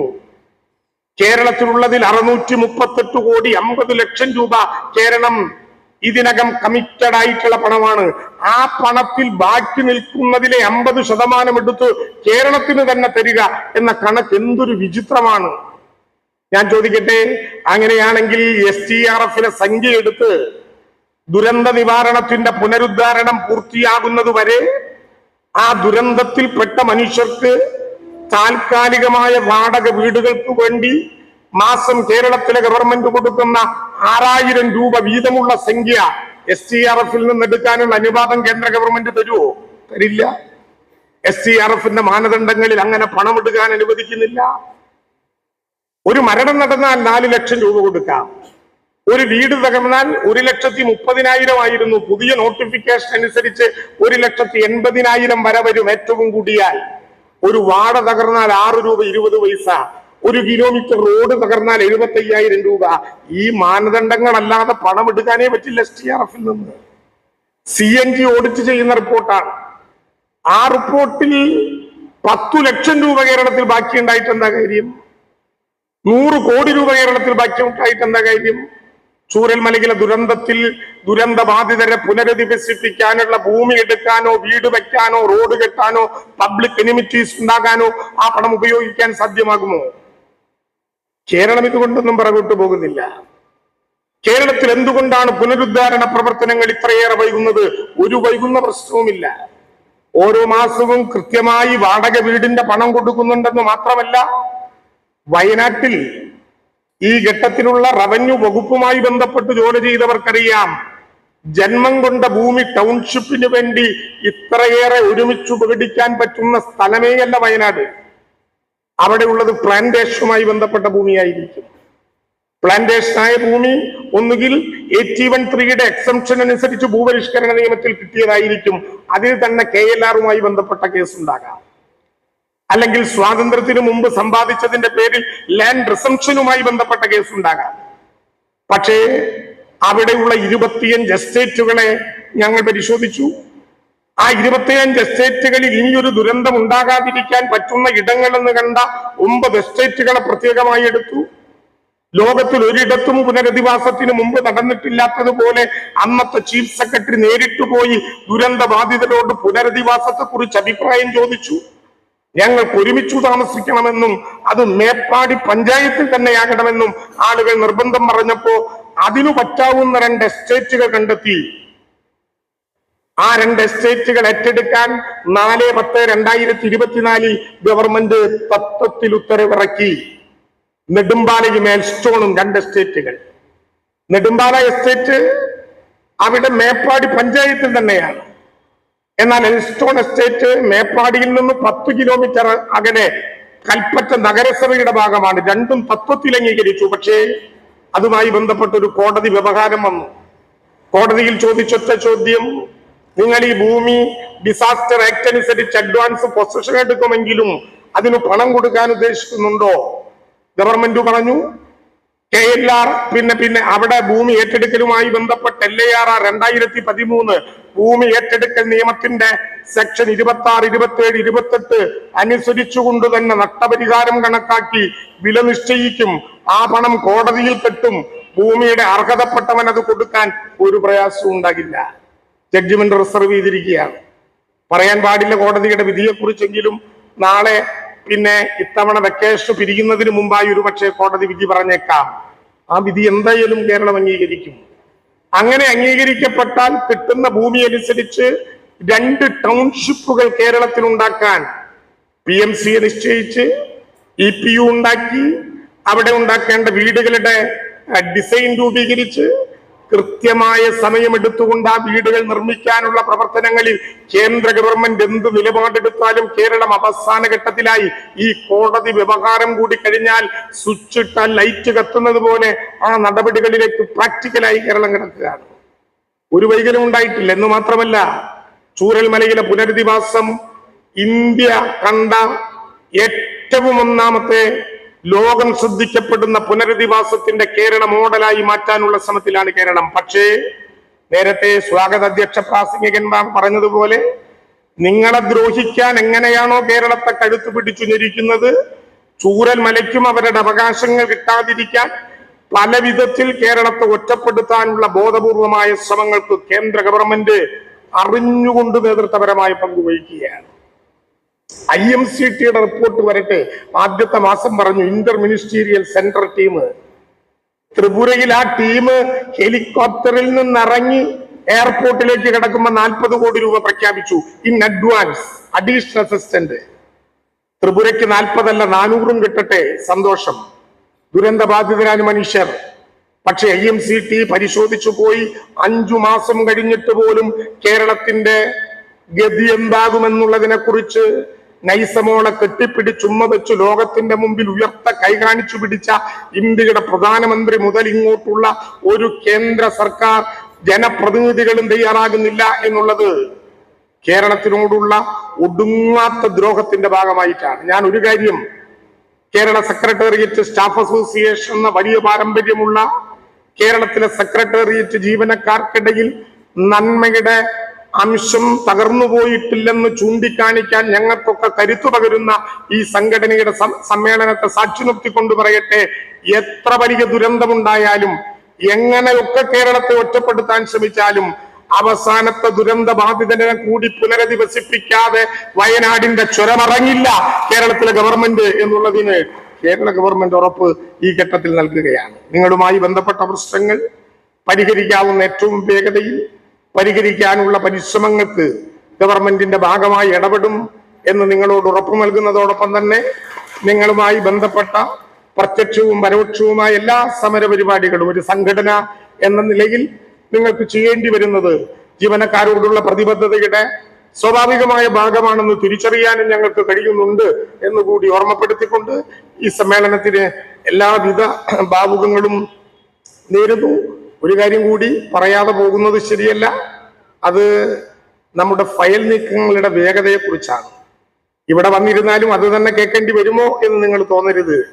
ഇന്ന് ഞങ്ങളുടെ ഡിപ്പാർട്ട്മെന്റുമായി ബന്ധപ്പെട്ട് കെട്ടിക്കിടക്കുന്ന ഫയലുകളുടെ ഒരു ലിസ്റ്റ് എടുത്ത് വാങ്ങിയത് ചോക്കാൻ പറ്റാത്ത പരുവത്തിൽ വന്നു നിൽക്കുന്നത് കൊണ്ട്, റവന്യൂ സെക്രട്ടേറിയറ്റ് കഴിഞ്ഞാണ് വരുന്നത് എന്നുള്ളത് കൊണ്ട് പറയുകയാണ്. ഓരോ ഫയലിലും ഓരോ ജീവിതമുണ്ട് എന്ന് നമ്മൾ അങ്ങോട്ടും ഇങ്ങോട്ടും പറയുക മാത്രമല്ല, ആ ജീവിതങ്ങളുടെ തന്മാത്രാ തലത്തിലുള്ള സ്പന്ദനങ്ങളെ തിരിച്ചറിയാൻ ഒരുപക്ഷെ ഒരു ചെറിയ ഒപ്പുകൊണ്ടോ ഒരു ചെറിയ നോട്ടം കൊണ്ടോ നിയമത്തെ നമുക്ക് അനുകൂലമായി വായിക്കുന്നത് കൊണ്ടോ എത്ര പട്ടയ ഫയലുകളാണ് നേരത്തെ നമ്മുടെയൊക്കെ ഘട്ടങ്ങളിൽ കുരുങ്ങി കടന്നിരുന്നത് എന്ന് ഞാൻ ഓർക്കുകയാണ്. പക്ഷേ കഴിഞ്ഞ 30 വർഷമായിട്ട് കടൽ തീരത്ത് താമസിക്കുന്ന ആളുകൾക്ക് പട്ടയമേ നമ്മൾ കൊടുക്കുന്നില്ല. CRZ അല്ല, CRZ മറ്റൊരു വിഷയം. കടൽ തീരത്ത് കൊടുക്കാൻ പറ്റാത്തതിന്റെ കാര്യം ഞങ്ങളുടെ റവന്യൂവും നമ്മുടെ സെക്രട്ടേറിയറ്റും ഒറ്റ ശബ്ദത്തിൽ പറയുന്ന കാര്യം സാറിന് നിയമം അറിയാത്തത് കൊണ്ടാണ്. 64 ചട്ടത്തിലെ 11(2)(5) പ്രകാരം കടൽ പുറമ്പോക്കിന് കൊടുക്കാനേ പാടില്ല എന്ന് നമ്മൾ ചട്ടത്തിലൂടെ പറഞ്ഞു വെച്ചിട്ടുണ്ട്.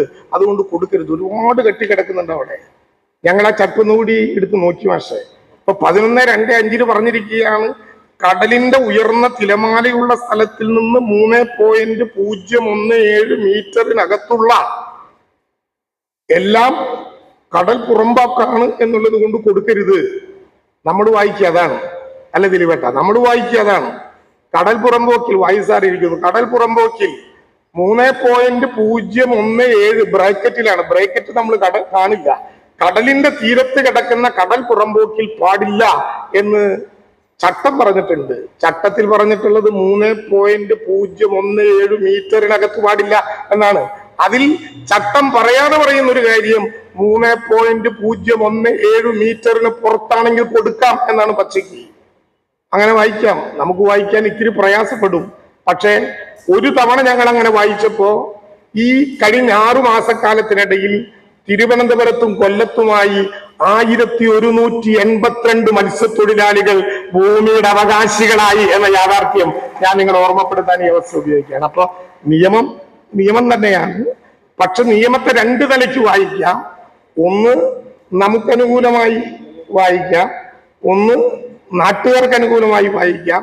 എന്തായാലും ഒരു കാര്യം ഞാൻ ഉറപ്പിച്ചു പറയാം, ഈ നിയമങ്ങളും ചട്ടങ്ങളും ചെകുത്താനെ ഓടിക്കാൻ കാണിക്കുന്ന കുരിശായി സാധാരണക്കാർക്ക് തോന്നരുത്. ഇത് മനുഷ്യനിർമ്മിതമാണ്. എത്രയോ നിയമങ്ങൾ ഒരു സാധാരണക്കാരനായ മനുഷ്യൻ വരുമ്പോൾ അവനെ പേടിപ്പിക്കാനുള്ള കുരിശല്ല നിയമങ്ങളും ചട്ടങ്ങളും. നിയമങ്ങളും ചട്ടങ്ങളും മനുഷ്യനിർമ്മിതമാണ്. അവൻ അനുകൂലമായി വായിക്കുക എന്നുള്ളതാണ് നമ്മളെ ചുമതലപ്പെടുത്തുന്ന ഏറ്റവും പ്രധാനപ്പെട്ട കാര്യം. കുളം പുറമ്പോക്ക് പതിച്ചു കൊടുക്കാനേ പാടില്ല. അത് കുളത്തിന്റെ പുറമ്പോക്കല്ലേ, കുളത്തിന്റെ പുറമ്പോക്കല്ല, കുളമേ ഇല്ല. അപ്പോ ഇല്ലാത്ത കുളത്തെ നമ്മളങ്ങ് കുളമാക്കുകയാണ്. ഇല്ലാത്ത കുളം എന്തിനാ പിന്നെ പുറമ്പോക്കായി കിടക്കുക? കുളയില്ല, പക്ഷെ 30 കൊല്ലമായിട്ട് കുളമില്ല. ഇപ്പൊ ഞാനിന്ന് നോക്കുമ്പോ വയനാട്ടിലെ മുപ്പൈനാട് BTR കടൽ തീരം പരശുരാമൻ മഴുവെറിയുന്നതിന് മുമ്പ് എഴുതിയ ആരുമാണ് ഇത് കടൽ തീരമായിട്ട് എഴുതിയിട്ടുള്ളത്. പരശുരാമൻ മഴുവെറിഞ്ഞതിന് ശേഷം അവിടെ കടൽ ഉണ്ടാകാൻ ഒരു സാധ്യതയില്ല. മുപ്പൈനാട് എന്ന് പറഞ്ഞാൽ ആനിറങ്ങിയിട്ട് ഒരു നിവൃത്തിയില്ലാത്തത് കൊണ്ട് ആളുകൾ ഓടി തിരിച്ചു പോരുന്ന സ്ഥലത്ത് അവർക്ക് കടൽ കാണണമെങ്കിൽ ടൂറിന് പോകണം 150 കിലോമീറ്റർ അപ്പുറത്ത്. നമ്മുടെ രേഖയിൽ അങ്ങനെയാണ്. അതിന് ഇനം മാറ്റാം, സെക്രട്ടേറിയറ്റിൽ വന്നാൽ മതി, ഇനം മാറ്റാം. ഇനം മാറ്റുക എന്ന് പറഞ്ഞാൽ അവിടെ ഇങ്ങനെ ഒരു വസ്തുതയേ ഇല്ല എന്ന് പറഞ്ഞ് താഴത്തുള്ളവർ അറ്റസ്റ്റ് ചെയ്ത് സെക്രട്ടേറിയറ്റ് വന്നാൽ ഇവിടെ ഇനം മാറ്റാം. ഇനം മാറ്റി കൊടുക്കുക ഒരു തടസ്സമില്ല അഭിലാഷേ, ഇനം മാറ്റാം. ഇവിടെ തീരുമാനിച്ചാൽ മതി, അവിടെ നിന്ന് സർട്ടിഫിക്കറ്റ് കിട്ടിയിട്ടുണ്ടല്ലോ. ഇനം മാറ്റാൻ ഉള്ള നമ്മുടെ ഫയലുകൾ മൊത്തം തൂക്കി നോക്കിയാൽ ഇവിടെ ഇരിക്കുന്നതിനേക്കാൾ കൂടുതൽ കിലോ ഉണ്ടാകും. ഇവിടെ ഇരിക്കുന്ന ആളുകളുടെ ഭാരത്തേക്കാൾ കൂടുതൽ കിലോ ഐറ്റം ഇനം മാറ്റാനായിട്ട് ഇപ്പൊ നമ്മുടെ സെക്രട്ടേറിയറ്റിൽ ഇരിക്കുന്നു. ഇനം മാറ്റിയാൽ മതി. അപ്പൊ കുളം മാറും, അപ്പൊ കടൽ തീരം മാറും, അപ്പോ പുഴ മാറും. ഇനം മാറണം എന്ന് പറഞ്ഞിരിക്കുകയാണ് നമ്മളിപ്പോ. ഇനം മാറിയാൽ ഈ വകുപ്പ് ഇങ്ങോട്ട് പോകുമോ, ആ വകുപ്പ് ഇങ്ങോട്ട് പോകുമോ, ഈ നിയമം ഇങ്ങോട്ട് പോകുമോ? നമ്മുടെ ഒരു അദാലത്ത് നടത്തിയാൽ അതിനേക്കാൾ രസകരമാണ്. അദാലത്ത് ഫയൽ അവസാനിപ്പിക്കണമെങ്കിൽ സെക്രട്ടേറിയറ്റിൽ നിന്ന് ലാൻഡ് റവന്യൂ കമ്മീഷണറേറ്റിലേക്ക്, കളക്ടറേറ്റിലേക്ക്, താലൂക്കിലേക്ക്, വില്ലേജിലേക്ക്. അപ്പൊ ഇവിടുത്തെ ഫയൽ അവസാനിപ്പിക്കുക എങ്ങനെയാന്ന് വെച്ചാൽ ഇവിടെ നിന്ന് നേരെ താഴത്തേക്ക് ഇറങ്ങും. ഈ ഫയൽ അവസാനിപ്പിച്ചു ഇത് നോക്കാൻ വേണ്ടി താഴത്തേക്ക് ഇറങ്ങും.